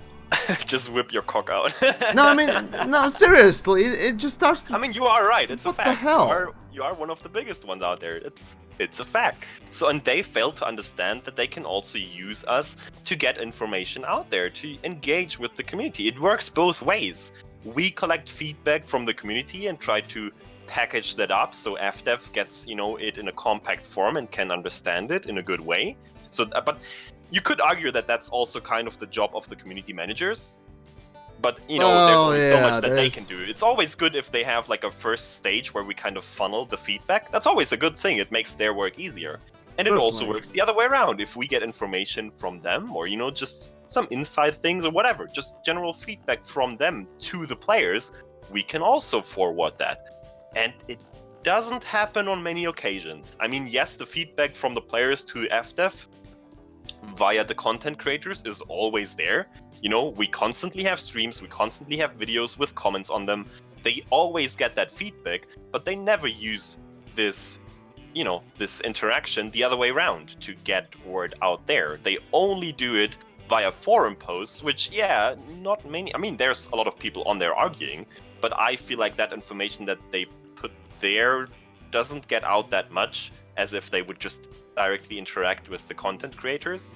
We kind of always have to like pull this stuff together, which is it just sometimes we miss stuff as well if it doesn't like really. I miss constantly. I mean, well, not only just the misspelling of yours truly and what else, I do constantly also miss a fact or two and so on and so forth.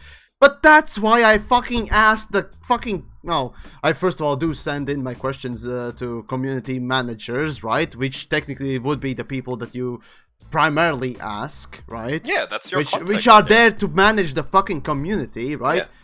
And that's they do... And well, props to Will, who I tend to poke the most. Will does well say that he's gonna forward that question further to the team.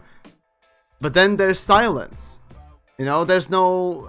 unless I really actually go out of my way to constantly poke and ask and again, which I don't do, because, well, I hate to bother people, but still, it's... Which also, in my opinion, brings up the point again. It's just like saying to journalists out in the wild, right? We have a game, you have questions for us, you want to bring PR... to, well, free PR or, well, certain amount of PR for our product, we might get back to you. Which is fair, often that happens, but, well, aside from Jurassic Bork, I don't think that Elite gets that much fucking PR in the first place, unless they either A, fuck up something, which hasn't really happened that much for the news articles to pop up, or there's a new update. And then, even then, it does start to feel that some articles are, well, kind of weird. Let's just say so, with a crate thingamajig. That's all I'm gonna say. I'm not implying anything, and just saying weird. But which is why you can extrapolate your own thoughts from that. Which is why I would argue that something like a partner program would probably not be the worst idea. No, there is. Yeah, but what does it do? Like, did you ever get something? I have no fucking idea what it properly does, aside from actually giving a referential link, right? But a proper fucking. But see, that's again the thing. It only works one way. Yes, they put those links to the content creators out there on their social media sometimes, but that only like promotes us. I mean, that's a good thing, but that doesn't help the game as a whole. It only helps our viewer base, basically. But no, they like do a partner program where they Frontier does have partner program or affiliate program. Again, but nothing comes from it. What I'm talking about is a program that has like at least a special place where we can engage, ask questions, where we get direct feedback. It is such a hassle to get any sort of feedback, as you've said before, from FDev directly. And if you have unless you go to conventions.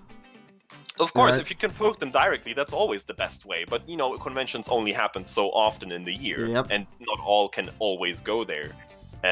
So a more direct link to them in both ways, where they can put forth, news or announcements or statements to us to put out the community, and we can engage them on ideally short notice with questions, with requesting statements from them, whatever it be. Just a more direct link, because that's just not a given, at least not as it seems to be with, again, many other games out there that manage to engage better. Just a suggestion. I don't know. Well, in the part they do have the partner program or what? Well, again, affiliate, whatever they call it. Aside from actually the affiliate link for the sales and what it does. Aside from that, there's actual mailing list as well, and I think there was some sort of restructure of the partner, not the partner, affiliate program. Whatever. Again, I'm still fucking confused about the thing because there's really nothing come of it. I think, properly used it in general. No one has, as a matter of fact, as it seems. So yeah, you're starting to think, well, okay, I guess you have something, but does that really help anyone? That not mailing that much. list is there. I am actually on it as well. I think only because I was at Frontier Expo as a streamer. I think that's the only reason why I'm on there. The reason why I'm there as well, basically the same thing. Because, for example, Turgeon and Josh Hawkins are both not on that mailing list, even though they are arguably one of the bigger YouTubers out there and probably should be instead of me. But hey, that's just how it is. I was there at Frontier Expo, so I'm the one on there. But the only thing that ever comes from that mailing list is either announcements about updates and they request feedback on when we're gonna stream or create videos or whatever. I never really gotten that. I always had either to go on forums and search it, or the most recent thing was Paige actually approached me and asked me whether or not I'm gonna be streaming, which was great. I love you, Paige. So yeah, there you go. Yeah. Other than that, it's very hands off. It's very hands off. For this last update, it didn't happen. For example, I didn't get a mail about that forum post where all the streamers are listed, mostly Twitch streamers, curiously. But what a surprise. Whatever, that mailing list never engages on a individual basis or anything outside updates or big announcements, for example, for Frontier Expo. So when they actually, need to organize something. Oh boy. Outside from those events, there's never coming anything from that mailing list. So there's no big point, in my opinion. Yeah, it's basically a special online newsletter. That's right. It's a special online newsletter with some. Unfortunately, that's what it has devolved into. There's not much else going on with it. And the problem is, if the same thing you get actually from newsletters from the Elite itself, right? And thank you for the donation there. Seriously, appreciate it. Thank you. We get news from them, but if you then in turn want to ask a question about one of these emails or actually provide the feedback or whatever, again, you're just one of the mails or one of the people sending a mail to Will, to Ed, to whoever you're sending it to. Or Discord or whatever, wherever you're deciding to. You just, again, one of those people out there, and sometimes it just drowns in probably the frequent mass of emails that they do get. There's no filter for that. I mean, I don't necessarily want to be treated in any special way, but I mean, the big content creators out there probably should be. You do have to prioritize the fucking influencer to some extent, yes. To some extent, at least provide them with... Because it's just a simple PR sense, simple as that. It makes sense for them in any way. So, yeah, I mean... Alright, well, whatever. At this point, it's just complaining about the fact that we just don't have, even us, someone like yours truly, who has gone to fucking conventions, even recently on the Frontier Expo where I talked with Zach, right? Even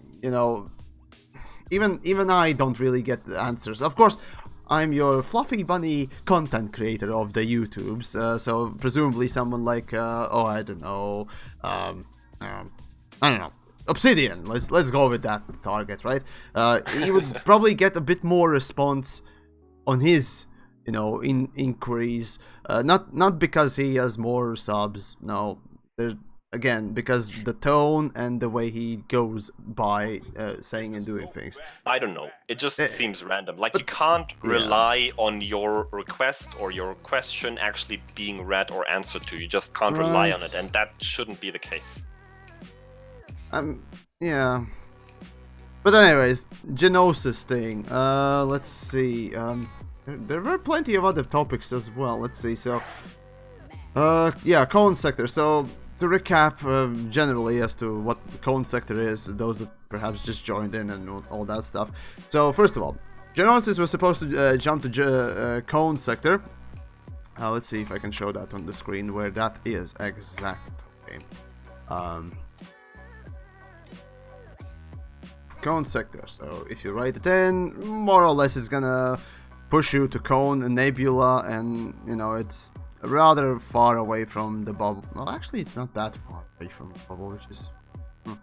Well, in any case, it's here, right?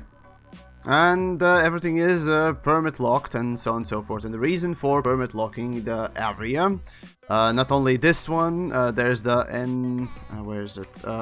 Coal sector. Also Coal 97 sector, and there was NG something sector. Basically, there are a bunch of fucking sectors all over the place. around that area that are permit locked. The reason for that is, of course, story reasons, narrative reasons. So there we go. That's why you're just pure and simple. Go out of your way, lock the game down, because there might be some things residing. Targoids. We already pretty much confirmed that there's Targoids, so there we go. So there's that spoiler, I suppose. But it's not the only fucking thing around. But in any case, Gnosis was supposed to jump there, at least in a few systems that didn't had this permit lock on them. And yeah, that was up 4 weeks ago. And everyone was just happily gearing up and doing their own little thing, setting up their ships and all that stuff. And many people were preparing big time. They invested some money and some time, which is, you know, in the end the same. Speaking of money, yeah, there were. I bet there were definitely a few folks around that actually bought a second account or a third account, possibly even. Yeah, just to go there, because again, possibly, but even just in-game money, which is also in the end just time. Many people spend millions on actually getting modules out there to the Gnosis. So basically, they spend time, effort, and resources, whatever resources those might be, expecting that you would be going to this cone sector for 1 month, right? It would be staying there for 4 weeks, and I assumed that there would be just simple, you know, oh, it's just blocked off area, right? There are locked off sectors around, but well, it's just a sector that hasn't been locked, and it's just encompassed by other permit locked ones. And I'm like, all right, it'd be fun to just have a little bit there for myself as a little fun thing to, you know, either film or just simply explore, to put my name on it, because, you know, exploration can be actually fun in this game in some ways, and it can be relaxing, which I do enjoy. Now, later on, of course, as the new patch comes out, we get the Hydra version of Targoid, and more or less a little while afterwards, after the release of the new patch, there comes a news piece or GalNet article out about the fact that there are a lot of Hydras residing in Coal Sector. Okay, now we have Targoids. I was like, why? Yeah. I just want to explore that thing rather. I don't care if there's nothing in there. I just want to put my name on it and just look at it, right? Be in a place that no one could be. One of these little like things that where they misled us, because they actually said that the cone sector, the system that the Gnosis wanted to jump to, is riddled with Thargoids. I think that's pretty close to what they stated. There was no mention that, like, the area is riddled with Thargoids. It was, I think they referred to the system. So I also expected, okay, we're gonna jump there and we're gonna have to fend off some Thargoids or even be attacked or whatever. Yeah, I expected that, but I still expected to at least get to that new area. And you know that they essentially flipped the switch and did lock those unlocked systems. I think a week or so after the news came up that the Gnosis is going to jump there, was of course the first kind of sign that it might not quite be what they didn't quite expect that jump. But I still thought, okay, then we're not going to be able to jump to any of the other systems in that cone sector. Right. But at least we're going to jump to that one system, because the Gnosis doesn't care about the permit lock and is going to jump there anyhow. That's what I expected. For me, it was, okay, I see new permit locks being put in place, and I was like, okay, I understand there are some story things there. Okay, fine, lock them off, but allow us to just explore the area, surrounding area. Why not? They even used the lore explanation that, okay, there's been reports about Hydras there, and they're super dangerous, so they had to permit lock these sectors for, you know, to protect the commanders going there. But kind of a thin explanation, but at least it is an in-lore explanation of why these permit locks suddenly popped up. So lazy, but whatever. But, it's kind of lazy, but it works for me. The part that I really was intrigued in general was that... Well, now you know Vortex. The thing is, reason mostly why I wanted to go to the cone sector for me was the fact that during my 4 years, literally, I've been more on and off for the first 2 years, and of course now I'm constantly on for the last 2. But in any case, right, I've been just playing the game here and there, just seeing the game really, you know, have its own little thing going on, and of course I've always seen those permit locked things. In the history of Elite Dangerous, not a single, to my knowledge, permit locked sector has ever been released, or, you know, just unlocked in any way. So this was sort of a, you know, that one unique moment when it was very unique. And yeah, right. That was the only promise why so many people rallied to this. The notion of jumping to a locked system. I've said it before. But that was all maybe they would open up something new. Maybe they would unlock something new. Finally, those permit locked systems would finally come undone in some small way. And there could have been all sorts of, you know, overwhelming to underwhelming outcomes to this. You know, it could have been. I didn't expect much, so I was like, I didn't either, because I tried to keep my expectations low. But there could have been something actual new and super exciting in there. You know, one of these actual reasons why these sectors were locked in the first place. And this is the first occasion where we're gonna see what's in there. That could have been probably the most interesting outcome. Or the other end of the spectrum would have been, we jumped to that cone sector thingy with those few unlocked systems. There's nothing special there, but hey, at least we got to explore a region of space that was inaccessible beforehand. That's uneventful and probably underwhelming, but at least it's kind of what we expected. You know, the Gnosis hasn't really like uncovered anything super crazy in the past when it jumped somewhere, so you know. It just has its own thing, that would be the low end. But they somehow managed to kind of even underwhelm that by not even letting us get there in the first place and just give us, you know, our standard off-the-shelf Thargoid combat interaction. It's the biggest disappointment for me was just, we promised you something, and a week before we go there, fuck it, no, we're just gonna. They technically didn't promise it. They technically did not. Well, they didn't promise it, but they hyped it to high hell, and it was the most disappointing thing. They raised the expectations and did not manage those expectations, because at no point that they shined through that, you know, the Gnosis might actually not make it there. Of course, they said it's going to be dangerous. There's going to be Thargoids there, but the talk was always about the jump to the cone sector. And I mean, if you watch like Jax failing his jump, of course it was always a possibility that this jump might not happen, and I'm pretty sure many people knew. They just hoped that this would be the one occasion where the jump wouldn't fail, and they would actually get to that new sector. And you know, that hope was disappointed by just giving us something generic again. That's all there is. I mean, it's not a bad event by default. You know, the guys who went there for combat, they're getting what they hoped for. They're having a great time now. But the people who went there for something new, some exploration, they're getting nothing and are disappointed. The original, that's the whole point there. It just, they didn't manage expectations, and they disappointed the hope that we had.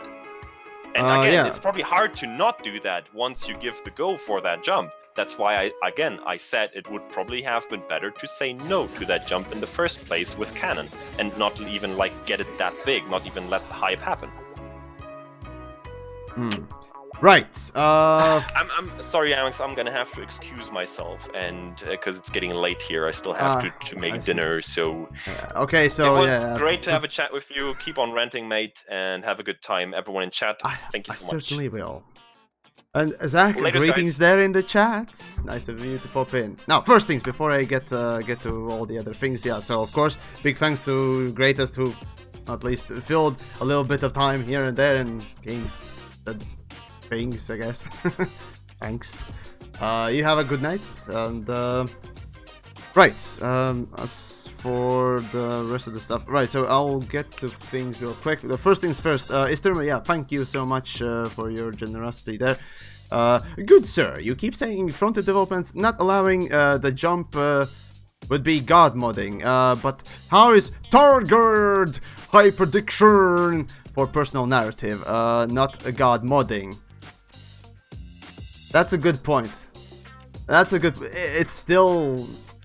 Well, it depends what you really define as god modding, because honestly, for me, it's just usually developer says nope.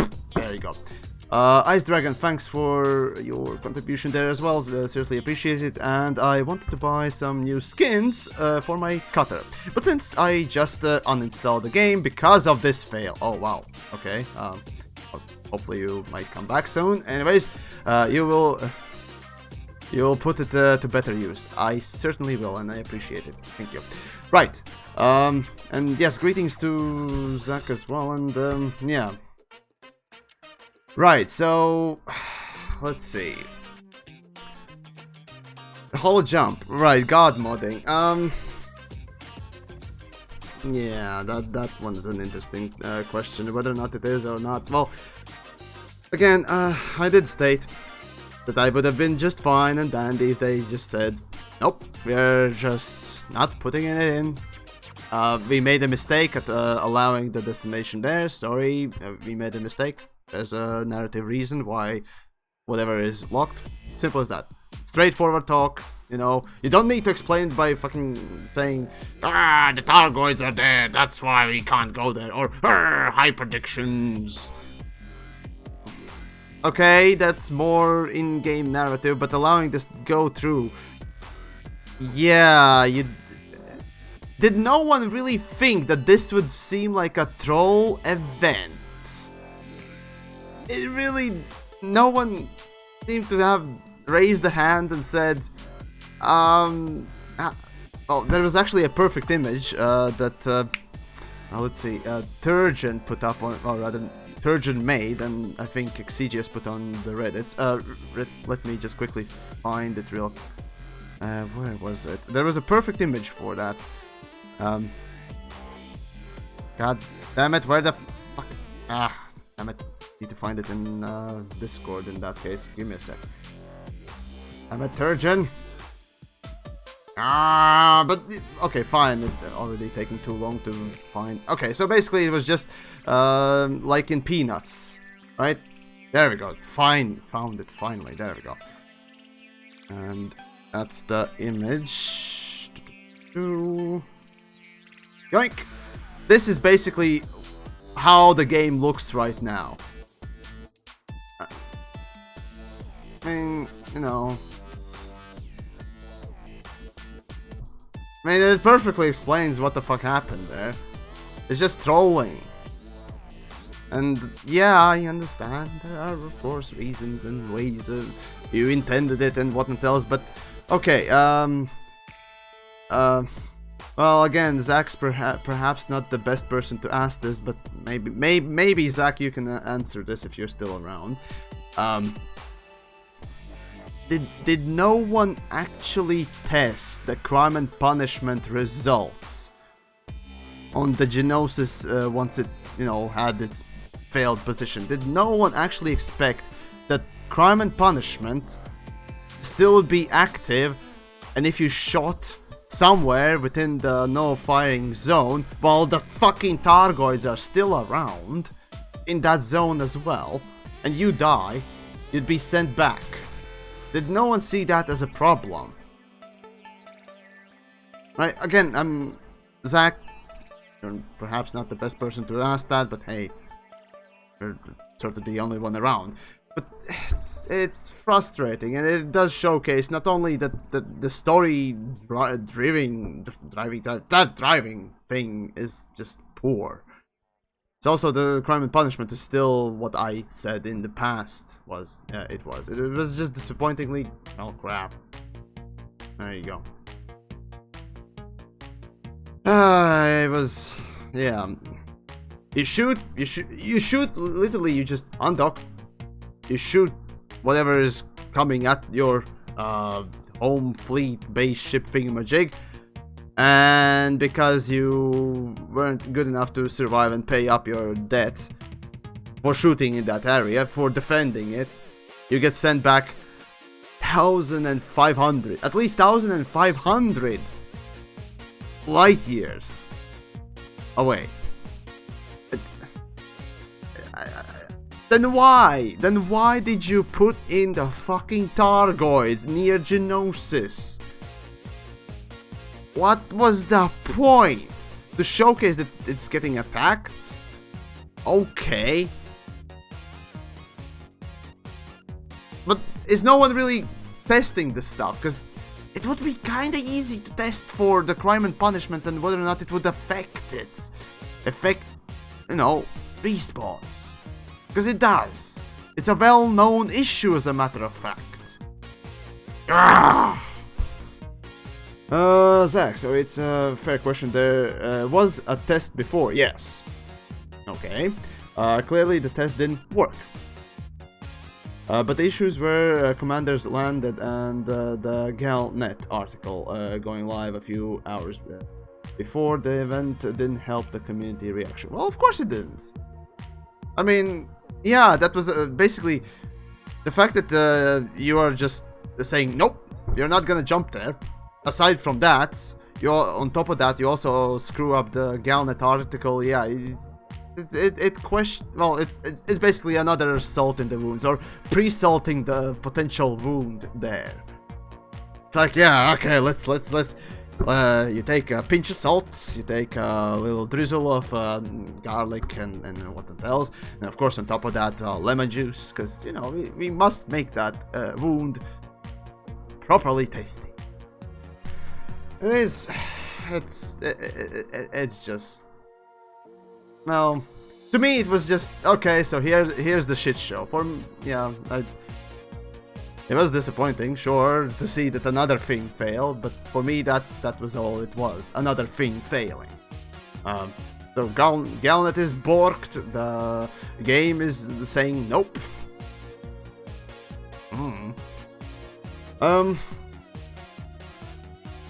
And while we still have Zach around, perhaps you could explain what Will meant by watch the skies, and that Gnosis will be jumping to Cone eventually?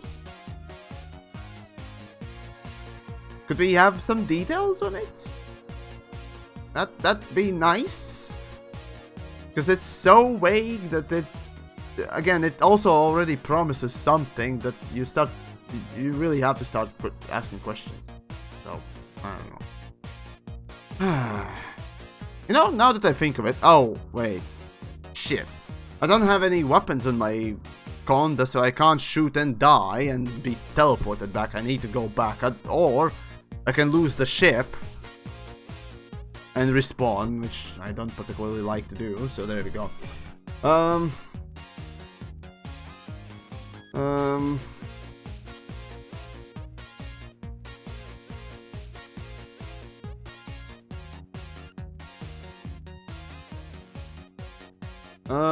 Right, well, in any case, there are plenty of questions, Zach. It's still nice that you pop in and all that. Perhaps you could have jumped in a little bit earlier for, you know, all the rants and little things, but yeah, the biggest disappointment is, again, just generally speaking, just telling, or rather just trolling the community. Relatively lazy writing, as a matter of fact.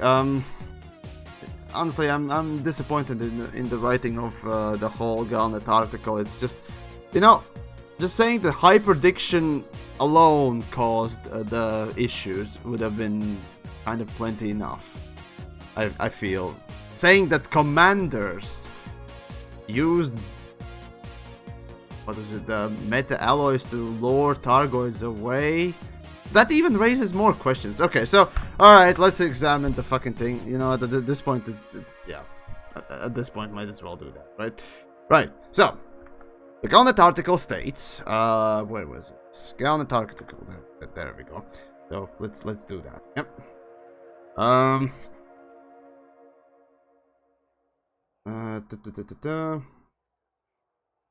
Right, so yeah, alongside the GalNet article, so yeah, it says there's no doubt that we would have been destroyed if not for some of the commanders traveling with us. Okay. They lured the Targoids away while ejecting meta alloys from their holds. So first off, of course, the primary question for me is what commanders, right? Imaginary commanders? Okay, fair enough. Still kind of disappointing because, you know, there could have been gameplay for that, right? Aside from that, of course, there is the fact that meta alloys. Who carried meta alloys with them on this trip? Really? Who carried meta alloys? That's a good question, but let's say somebody did. All right, fine. Moving on. Then there is, of course, they lured Targoids away by ejecting meta alloys. Okay, meta alloy luring. Yes, Targoids go for meta alloys. Yes, that's true. But this implies that Targoids are so easy to lure away that there was this perfect clip from Family Guy. You know, the "ooh, piece of candy" gag. That's literally what's happening here. That's how it sounds from the looks of things. And is this really great narrative building? No, it does sound more like a lazy writing. Especially when you consider that this is just one paragraph. And it's you know, now that I think about a little bit, I don't need to think a lot. This literally is saying Deus Ex Machina. And those of you that are, at least have dabbled a little bit in writing, know what Deus Ex Machina is in terms of, well, general writing, I suppose. Narrative drive and storytelling. I mean, Deus Ex Machina, woo! It's wonderful. It is. I know, yeah, GalNet articles are not large. They tend not to be, but goddamn it. And then, okay, I'll be very cynical right now. So let's be a little bit more cynical right now. This feels like something that was done in the last week.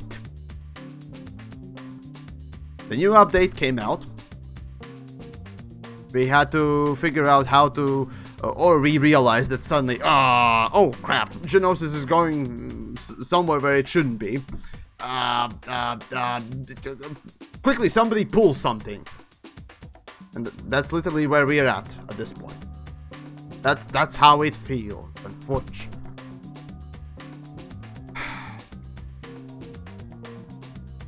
I don't know what else to say, really. I mean, sure, it might have been already in works for a longer time. Who knows? But in either case, it's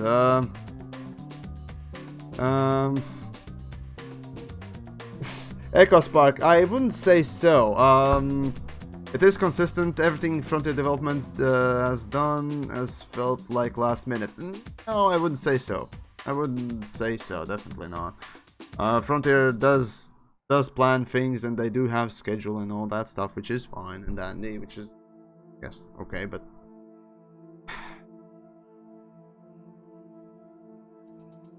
this, unlike the previous statement from the team, let's presume that was the whole team rather than just one person on the forums, about the fact that we don't get fleet carriers and other things. That was relatively timely, right? Okay, we're announcing that we're not getting this, and this to let people down easy and quickly, or well, give them time to, you know, vent and what else, so they basically don't get this suddenly. This doesn't happen, or suddenly it doesn't get included in the patch or something like that. Why wasn't that done with this thing if they knew that it wouldn't be, you know, jumping there, or that it shouldn't be jumping there? Why was it accepted in the first place? That's what I don't understand. Did really somebody drop the ball on it? Maybe, but I kind of doubt it. Even so, you know,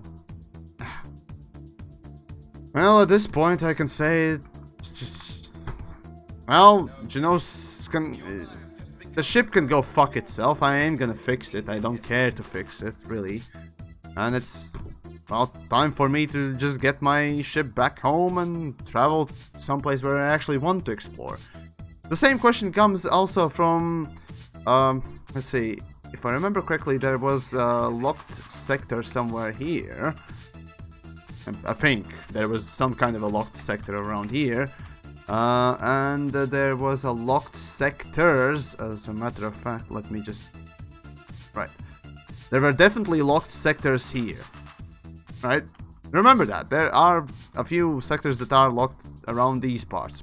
I traveled to the Beagle Point, and when I went straight from Sagittarius A to Beagle Point, I hit my head against multiple permit-locked sectors. So the question is, what's here? Or, well, it's further or close. I don't even remember. There was something specific there. So, yeah. Is it more narrative? Probably it is. But then, when will it be unlocked? Because how long can we wait? How long your fans can wait? How long will you tease them? I understand. Once more, there's narrative that, you know, goes along with certain advancements in the game, a certain, well, features, let's just say so, right? That need to be first developed before you can actually work them in the story or do something about them. But let's just remember that Elite Dangerous was released on 2014, and now it's 2018. It's been literally, this is the 4th year, I think. But yeah, it's 4th year of Elite Dangerous, and none, as far as I know, none of the sectors, permit-locked sectors have been unlocked. Ever. There have been more locking that's been happening, but that's about it. None of them have been unlocked. Why? More narrative, but is narrative really so clogged up? If so, then maybe it's time to do something about it. Because, you know, your fans who actually pledged on Kickstarter, some of them definitely have stopped playing the game and caring for it. That's the issue that I see oftentimes with the game. You don't have infinite time. You need to start working on it and thinking about it. Yeah, screw it. Doesn't matter really where I go. So, yeah. Okay, let's see. How many jumps back?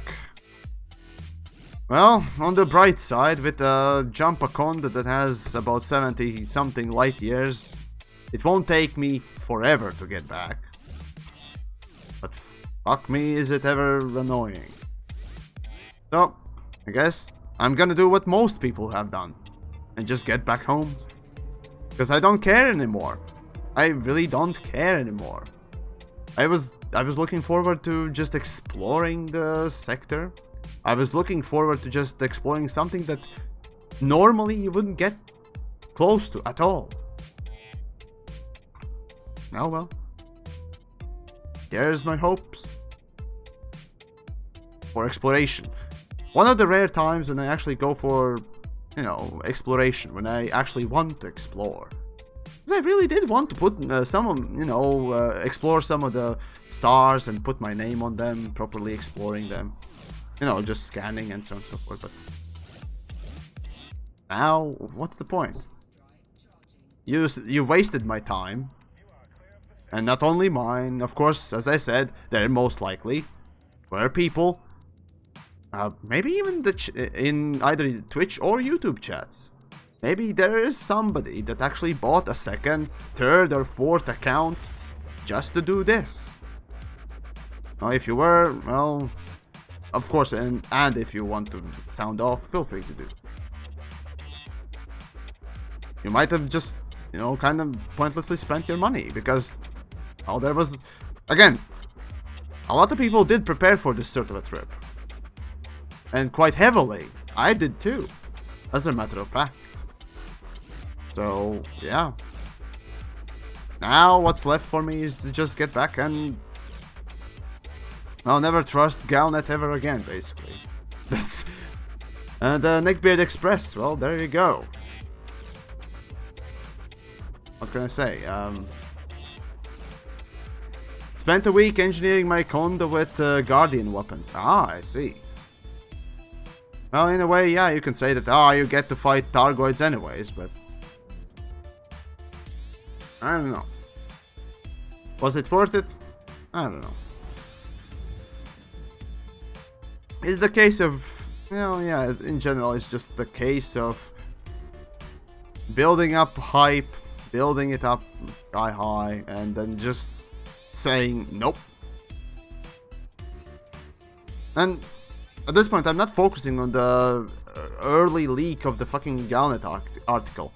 For me, it's more like, it's still a nope, regardless whether or not it was spoiled or not. Of course it's a mistake, but it's just, nope. Yeah. I mean, sure, as a content creator, I do want to actually film things and report on things and what else, but...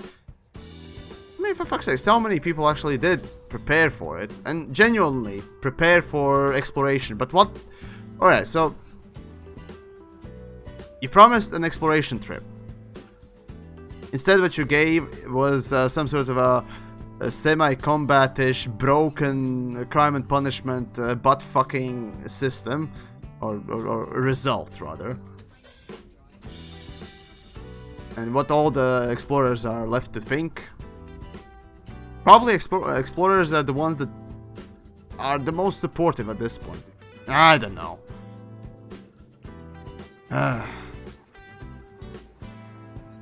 It's hard to say. And, oh, Zach. Yamiks, I'm heading out of the chat. Well, you take care, and, well, thanks for tuning in, and, well, hopefully, well, I presume all the team, everyone in the team sees what's what, and so on and so forth. So there's that. Sorry to see the community disappointment. Well, yeah. Well, I know it's not something that makes the situation better. The aim was certainly not deliberate. You asked whether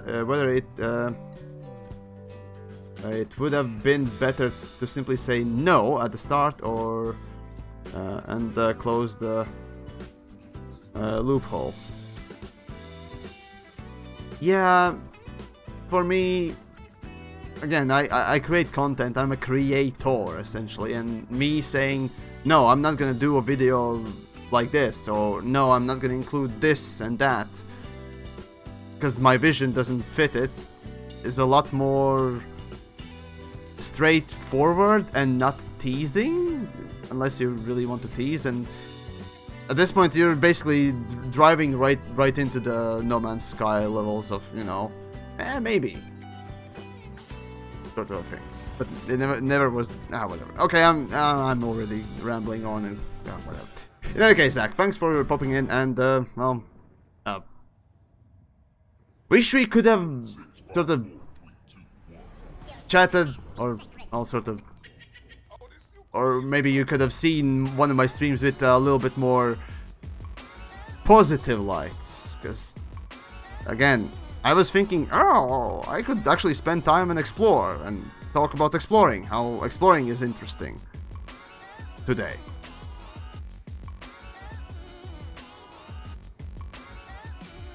And here we are. I don't know.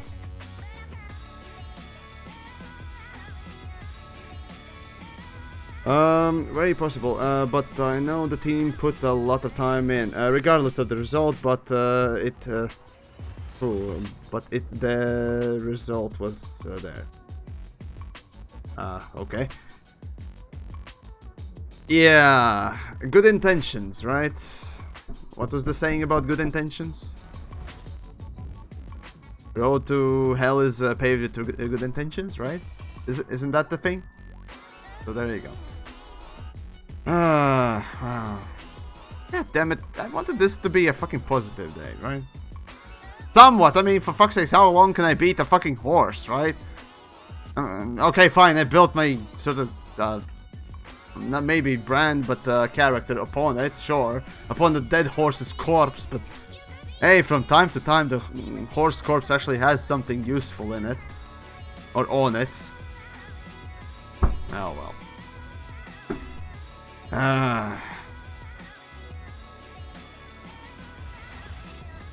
Now, just to wait.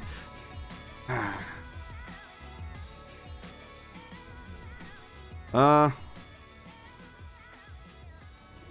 Zach, yes, certainly in the next con, whenever that happens, presumably that might be the Frontier Expo. Because remember, folks, Frontier Expo is not happening this year. That's the important thing that you must remember. But as for next year, I don't know. Tried asking it, but no, the answer is wow. So there we go.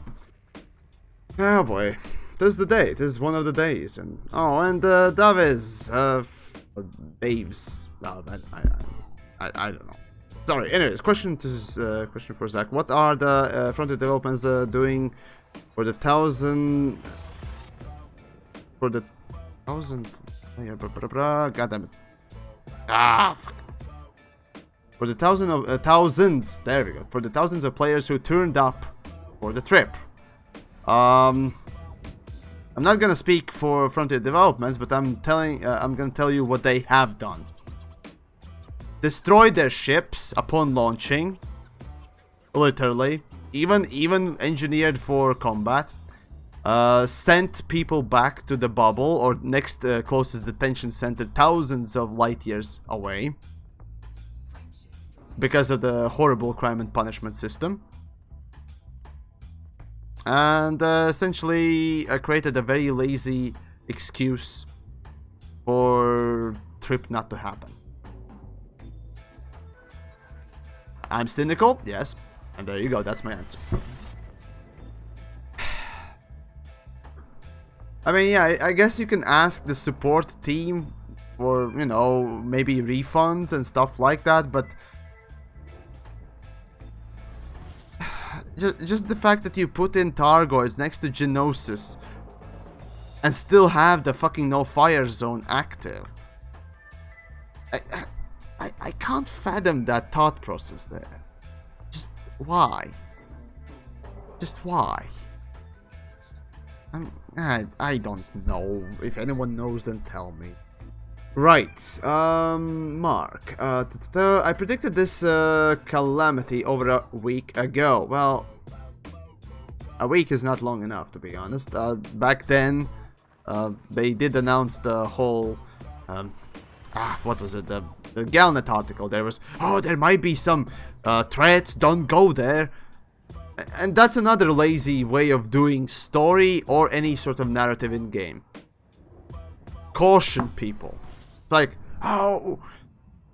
in games, usually when you see danger signs, unless you've been previously cautioned not to go there or fight a monster that has a skull on his level bar or something like that, like in World of Warcraft, guess what players gonna fucking do? Everyone in the player base likes to stick their fucking dick in a propeller. Seriously, that's the result that we get.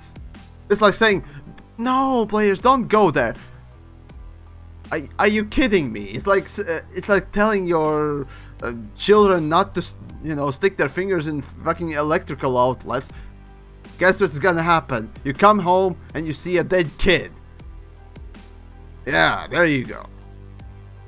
That's why you also have, well, many different. Wait, what? Oh, okay, never mind. But yeah, that's just fucking hell, mate. It's nice and blended. Jesus fucking Christ, sword fighter. Oh, well, there you go. I mean, fucking hell. I don't really fucking know it. aside from, you know, rather interesting stream in general, yeah, it's been interesting, certainly.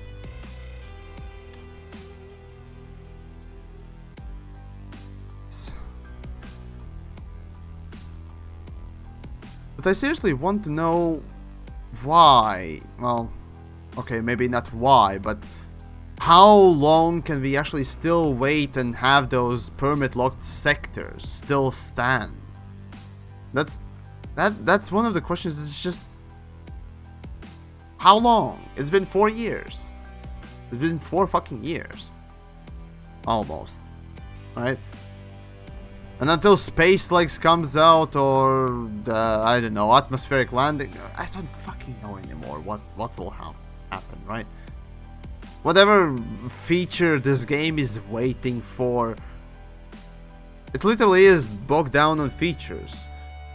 So it's quite clear, yeah, the development has, well, stumbled and delayed and so on and so forth because, well, X, Y, and Z reasons, right? Maybe doing something about that would be important. Maybe prioritizing, wink wink, would be something that needs to be done on part of Elite Dangerous. And I understand there is a... Oh, god damn it. I fucking hate this. Can't do the fucking neutron stars anymore. God damn, what the hell is wrong with me?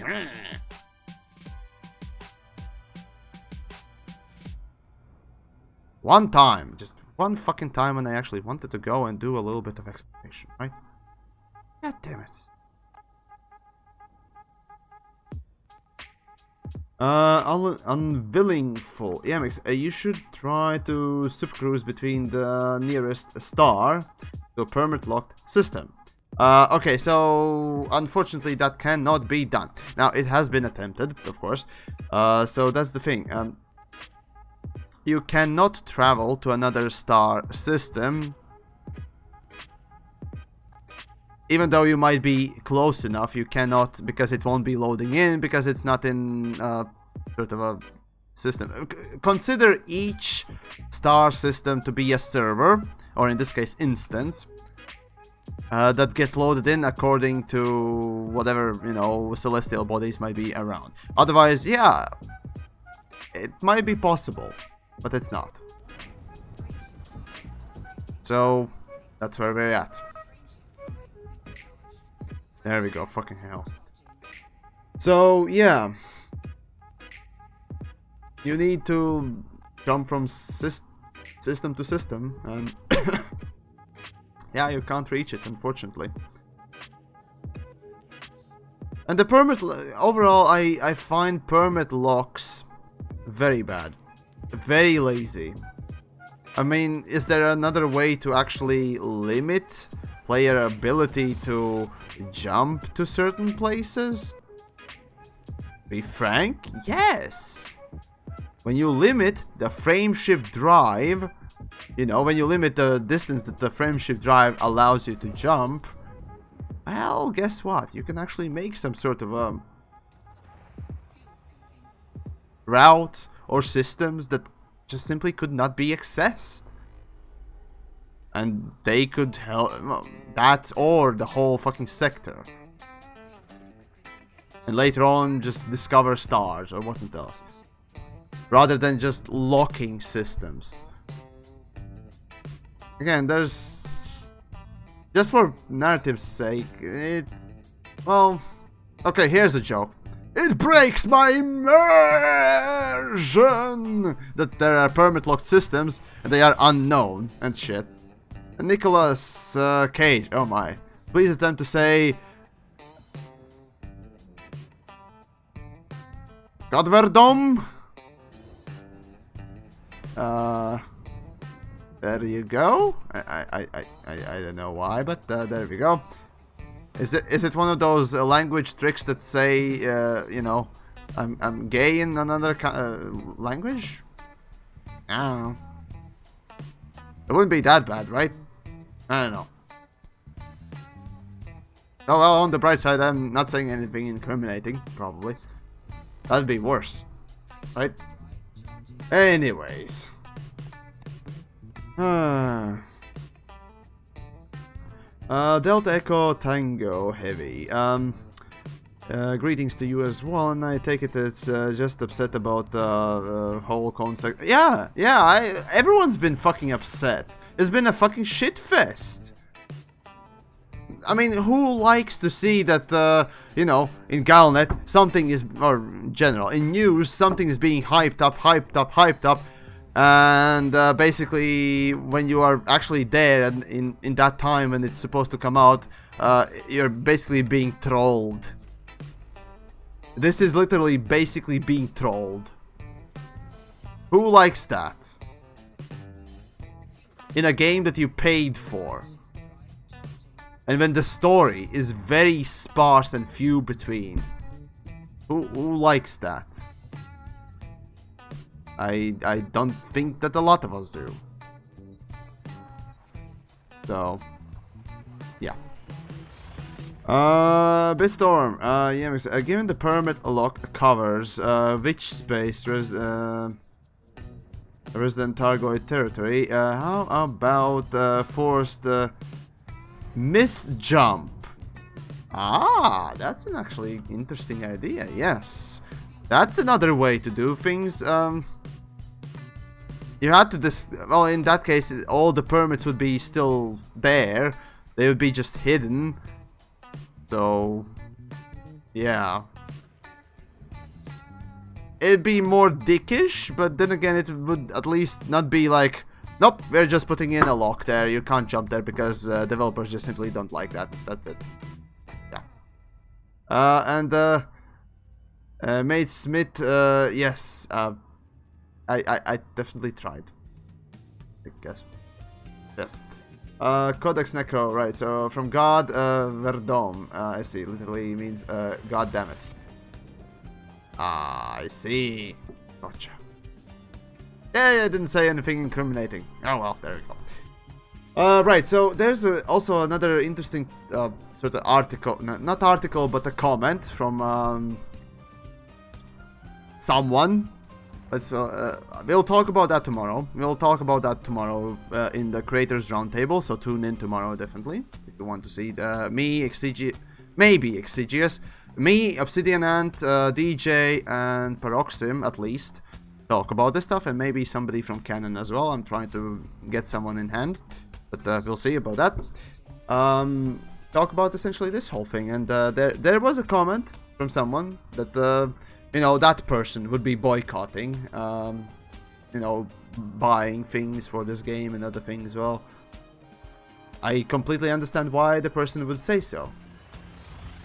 Right? I wouldn't be surprised if even a lot of people, explorers, in particular, to be honest, just completely stop playing the game, because events like these, where basically something interesting, literally, very seemingly mundane, yet intriguing in that little niche way, is being still basically fucked around with, would cause people to just stop, you know, going for this game.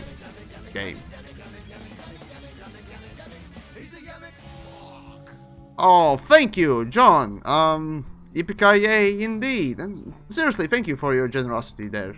Seriously appreciate it. At least, oh, you guys, well, both viewers and of course also the generous folks around with the tips and all that stuff are, well, being the one positive thing, you know, kind of keeping my spirits up without just completely going into complete fucking darkness and disappointment and everything.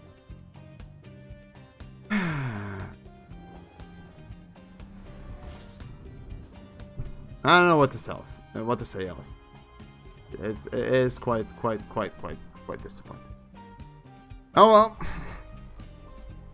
So now I'm just jumping back. 3 more jumps and I'm back to the bubble. And it didn't really take that long to get back. I started jumping about half an hour ago.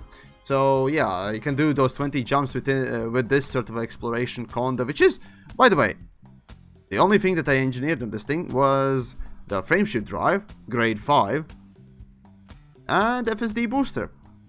That's literally what type of jump range you're gonna get. Oh wait, sensors too, I suppose. Sensors to lightweight grade 3. Well, there you go.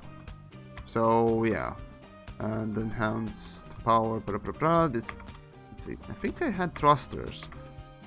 No, there's no experimental on these either. So yeah, a little bit of engineering. Didn't take much. I can get back easily, but even so, it's fucking frustrating. It's absolutely frustrating to see something potentially interesting just being noped away. Nope hammer, yes. Not nerf hammer, but nope hammer. Why did they promise this stuff in the beginning? If this was made for story narrative, then the main story shouldn't be the promised story shouldn't be as interesting as the thing that we get. What the fuck? When actually your decoy story is more fun than the actual story, then you've done fucked up. Or you just didn't think things through. That's... I don't know.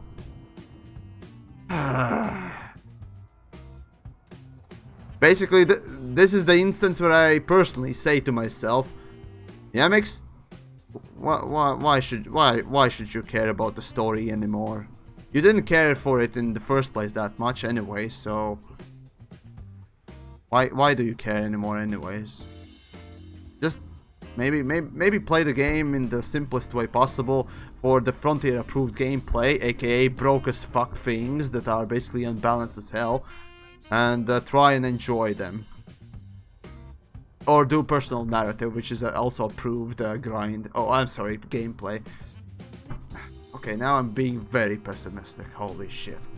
See what this does to me? Fucking hell, when you actually get some hopes up. Fucking hell.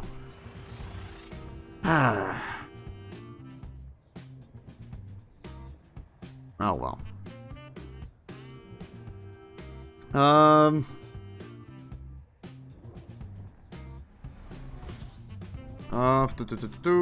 What is this? What is this? Is this the white dwarf? This is the white dwarf. Yeah, this is the white dwarf. You can fuck yourself off. Okay, so I'm finally returned to the... Well, actually, I don't know. There's Bunda. And let's see, we got Vulture and we got a Viper. Oh, fuck. Sorry. I really don't know what to say. Okay, no, fuck it. I'm gonna go for my Vulture then. Remember, this is my second account. I don't have Shinrarta Desra unlocked, so... Oh. Yeah.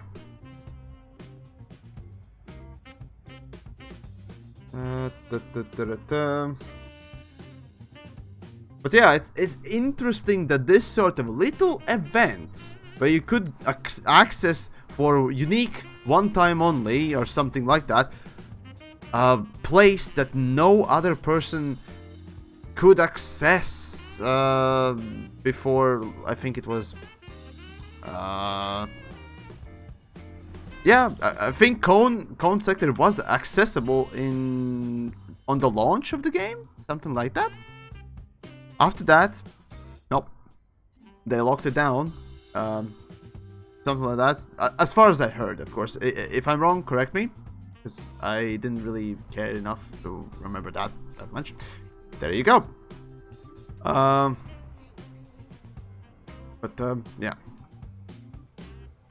11 fucking thousand players went for Gnosis just because of this event. Right? That's how much people were, interested in this. Be that griefers, be those, even Targoid killing aficionados, or just random Joe Blows that wanted to be part of something. They all felt like, yeah, this could be something interesting to try out. Even if it's just a simple, exploration thing, where nothing happens and it's just a bunch of systems that were encompassed behind permit locked system sectors and so on. Even then.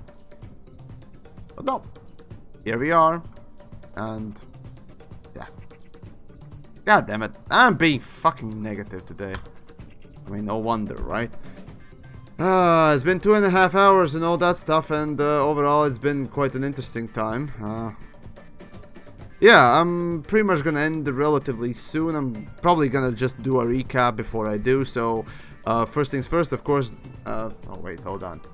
Before I go on, Forrestin, thank you so much. I just wanna hear the jingle. Remember, the jingle is 10.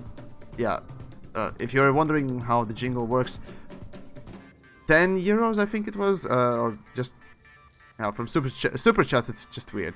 So basically, it's 10 euros or more. That's a jingle. Everything below that is a squeak. There you go. Now you know. Anyways, so yeah, I'll just do a fucking recap for the end of the stream and so on and so forth. But before I do, remember, it's this is the funniest thing. I haven't had this many people watch my fucking stream ever. I think I went up to almost like almost 800 viewers on YouTube and Twitch alongside them, right? On Twitch side it was nearly 100, and on YouTube it was 700 something, right?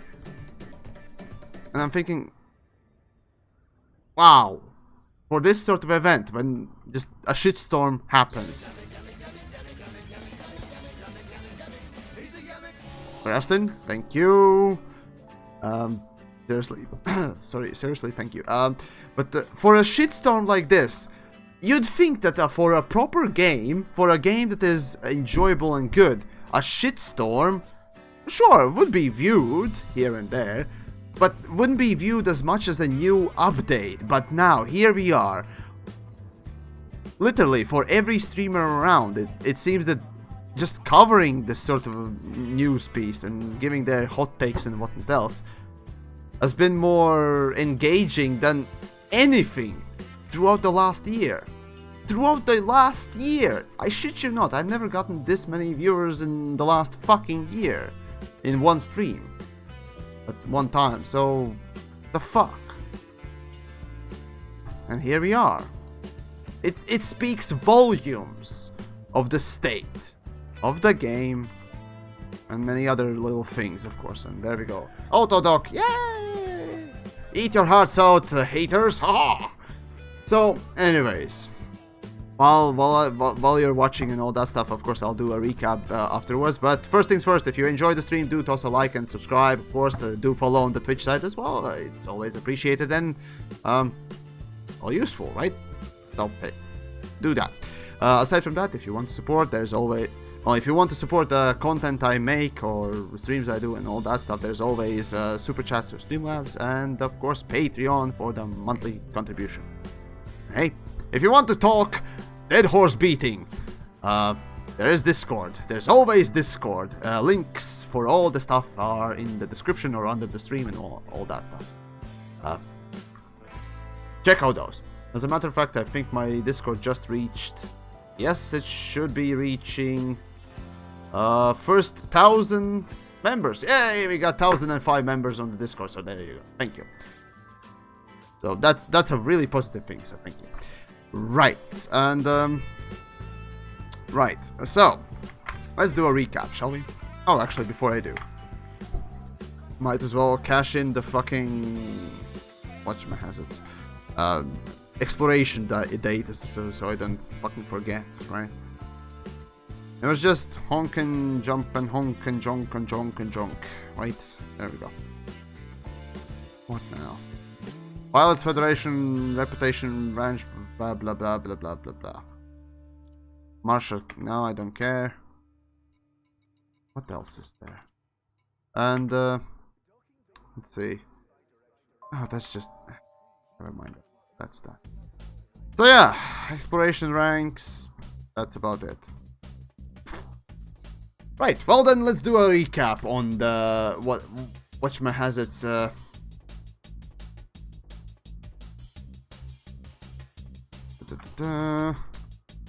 what happened there? So of course I'm back in the I'm back in the bubbles and all that. So first things first, those of you that don't really get what's going on, first things first, of course, Gnosis, 4 weeks ago did declare that it will be jumping to Cone Sector. A Cone Sector, let me just showcase where that exists in the universe of Elite Dangerous. Cone Sector resides further away from the galaxy center, and it's relatively further away from the start. It's not that far, it's only 2000 light years away. It's really close. Again, if you think that that's far, how about you try traveling to Colonia once and back?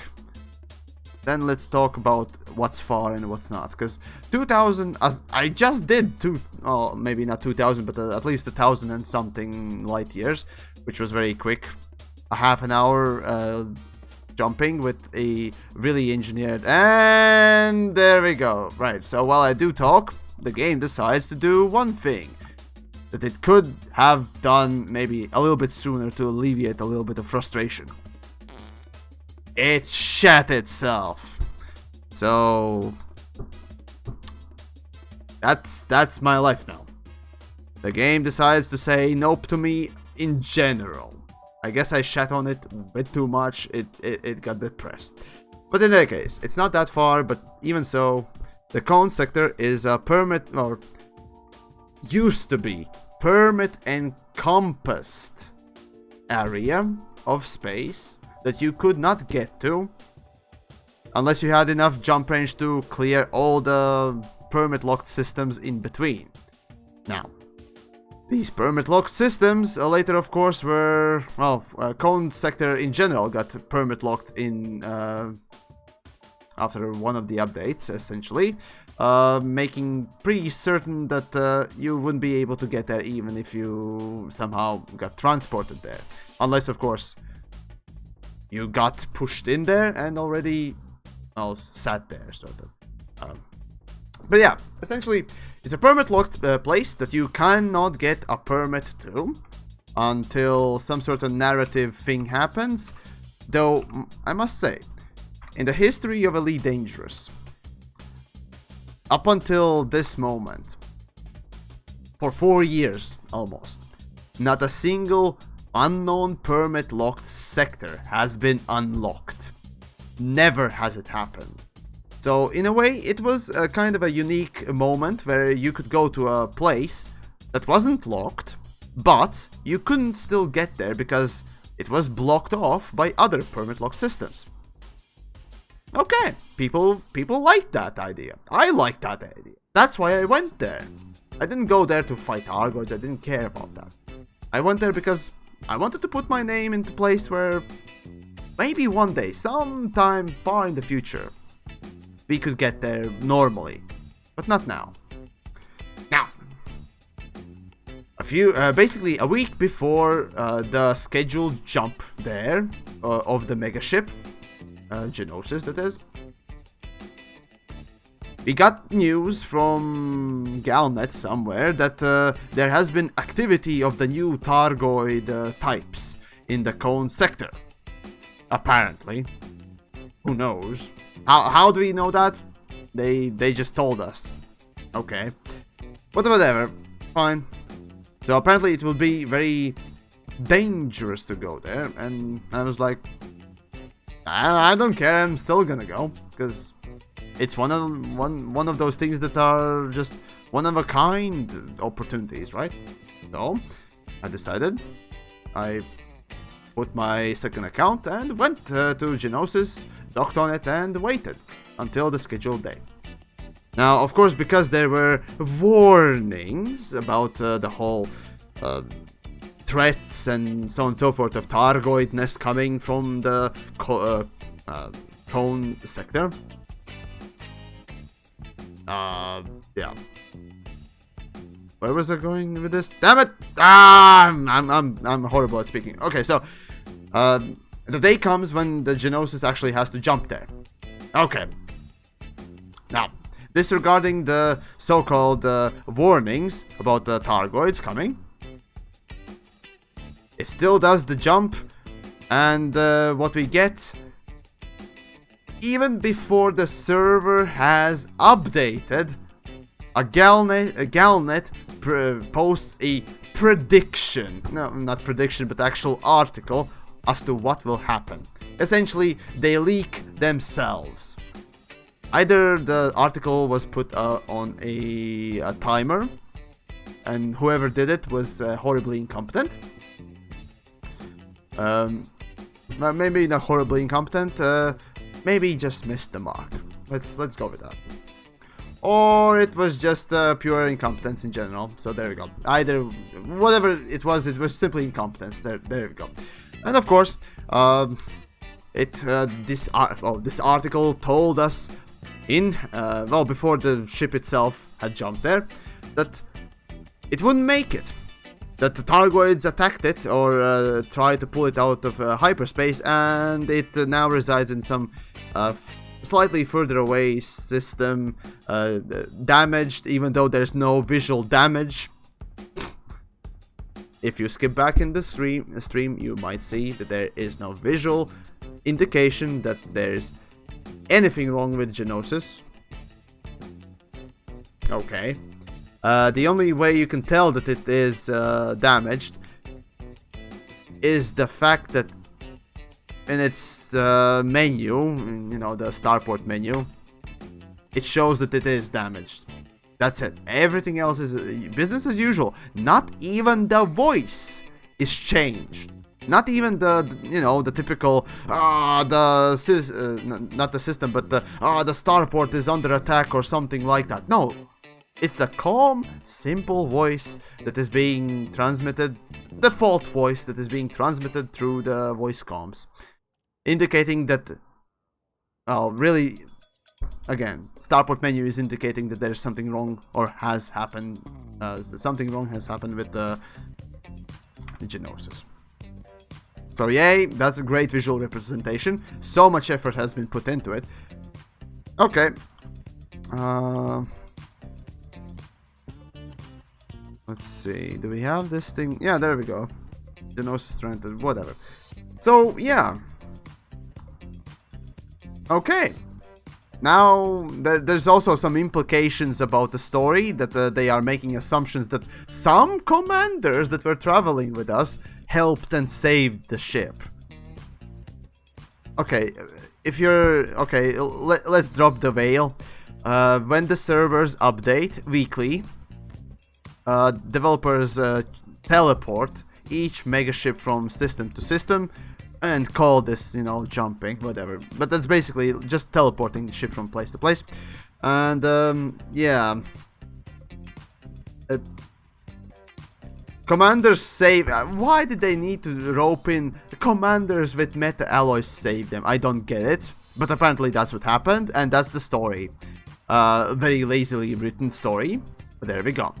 So, instead of actually jumping to this cone sector and exploring, we get a... Nope, you're not gonna have that from developers. I really don't know what to say aside from just...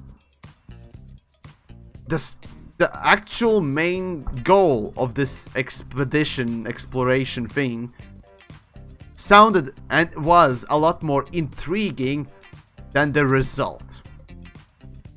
And literally that's all it is. It's been for 4 weeks they hyped the whole idea of it, allowed it to continue going on, and ended up just saying nope, throwing their hands up in the air and saying nope, not happening. It's like saying, oh, Targoids are coming, in the next patch, Targoids are coming, and not like a month or so on and so forth before. It's just in patch notes saying, nope, not happening. You're getting Guardians instead of Targoids. I mean, what the fuck? I mean, what the fuck, seriously? It's... the good thing is they didn't put up saving Gnosis or repairing Gnosis as a community goal. Reason why it's a good thing is simply that we are all fucking done with community goals. They are not interesting anymore. No one cares about them. Well, there are people, of course, that really care about them and so on, so fine. But in general terms, no one cares. No one cares about the community goals because they've been so overused. Simply as that. They've been overused as fuck. And result is just apathy. I mean, the worst thing you can do to a good thing is make it mundane, and here we are. I've said this so many fucking times, and the prime example of that saying is exactly community goals. A great idea, in fact, a good thing. Oh, not a great thing, a good thing. Yes, and then it works. But it's so overused that no one cares anymore. And the fact that you'd had to go so fucking far to Gnosis from the nearest, place that actually sold whatever commodities there were, or mine them. Mining, really? No. That would be just rubbing even more salt in the wounds of just not going there in the first place. Oh, you're not gonna go there now. What we're gonna introduce on top of that is that the thing that you were supposed to go in requires you to do some more stuff with it. No, I let the fucking Gnosis die. I don't care anymore. Again, Canon, I love you, but at this point, I say burn the fucking that portion of the game. It's like leprosy. Just cut it off, or something.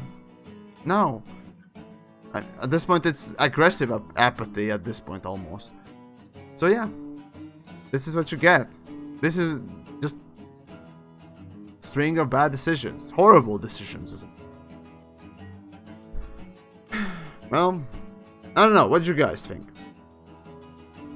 The way they handled it, was it good? Bad? What did you expect? I personally didn't expect much, and even that didn't happen. Oh well.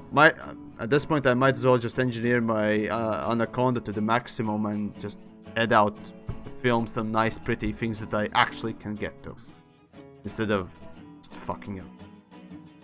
Anyways, escape. Did Canon say something about this? I don't believe that they know something about this matter, do they?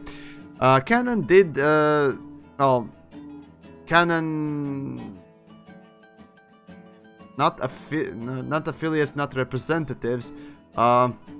Just cannoneers. Individual cannoneers. You know, part of that player group. Some have expressed a lot of hate. Some of them have expressed a lot of disappointment. Others have expressed more than that. And tomorrow, hopefully, I'll try to get someone from Canon to come and talk about this stuff a little bit and see what's what. So, we'll see what if it happens. If it doesn't, well, they have their lives. We have our own. So, real life is what it is. So there you go. But tomorrow's round table, yeah, we're gonna be talking pretty much about this stuff as well. So Obsidian Ant, me, Plater, and not Plater, but Peroxim. There we go. And damn it, I keep forgetting one more person. DJ, right? There we go. DJ also expressed quite an interesting opinion on this thing, and I definitely want to hear what he has to say fully. So we'll basically have to just see what happens tomorrow. As for now, it's just my horrible disappointment being expressed, and hopefully you guys enjoyed the stream. If you want to rewatch it, of course, I will be putting it up on the Livestream playlist. Alright, I'll put it on Livestream playlist, but the video itself, or VOD, whatever you want to call it, will be available as unlisted, so it won't appear on the main channel, but it will be viewable by anyone if you have the link and so on and so forth. And again, if you don't have the link, you'll be able to pick it up from the playlist. So playlist is in public. So there you go. That aside, I don't know what else to say, really. Aside from thank you for everyone for watching, of course, also being generous here and there, and it was wonderful of you to share that love there as well. And of course, Greatest for joining in, Zach for coming in and actually writing this and that. Not much, of course, but still, it's nice that, you know, at least somebody from their team, maybe not the one that writes code or designs the stuff, comes in, but still, somebody from the team does come in and say hi. At least that warms my heart. Sorry, and yeah, well, all I can say is,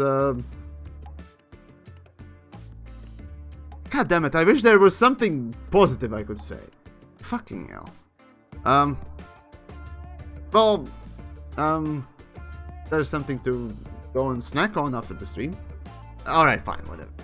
We'll see what goes on tomorrow. And guys, seriously, hopefully you enjoyed the stream today. And well, I'll be seeing you tomorrow, so enjoy the evening. And of course, tomorrow, as a matter of fact, I shall be releasing a wonderful video. A wonderful little video that, well, maybe not the most positive thing around, but, well, you know, something that people enjoy oftentimes a lot. So, stay tuned, and yeah, I'll be seeing you then tomorrow. Of course, as usual, do subscribe, do follow on the Twitch side as well, and all that stuff. It's always wonderful to have. If you want to support the content I create a little bit more, spread some love and all that stuff, there's always Patreon. And of course, if you just want to join the Discord, feel free to do so. There's a link down below for all that stuff. And enjoy the day. I'll be heading out, and yeah, enjoy the evening. I'll go probably have a rage wank or something like that, as I did yesterday after seeing this shit. So yeah, I don't know. At least something will make someone happy. Yes, I don't know. We'll see. We'll probably beat a dead horse. I don't know. Anyways, take care.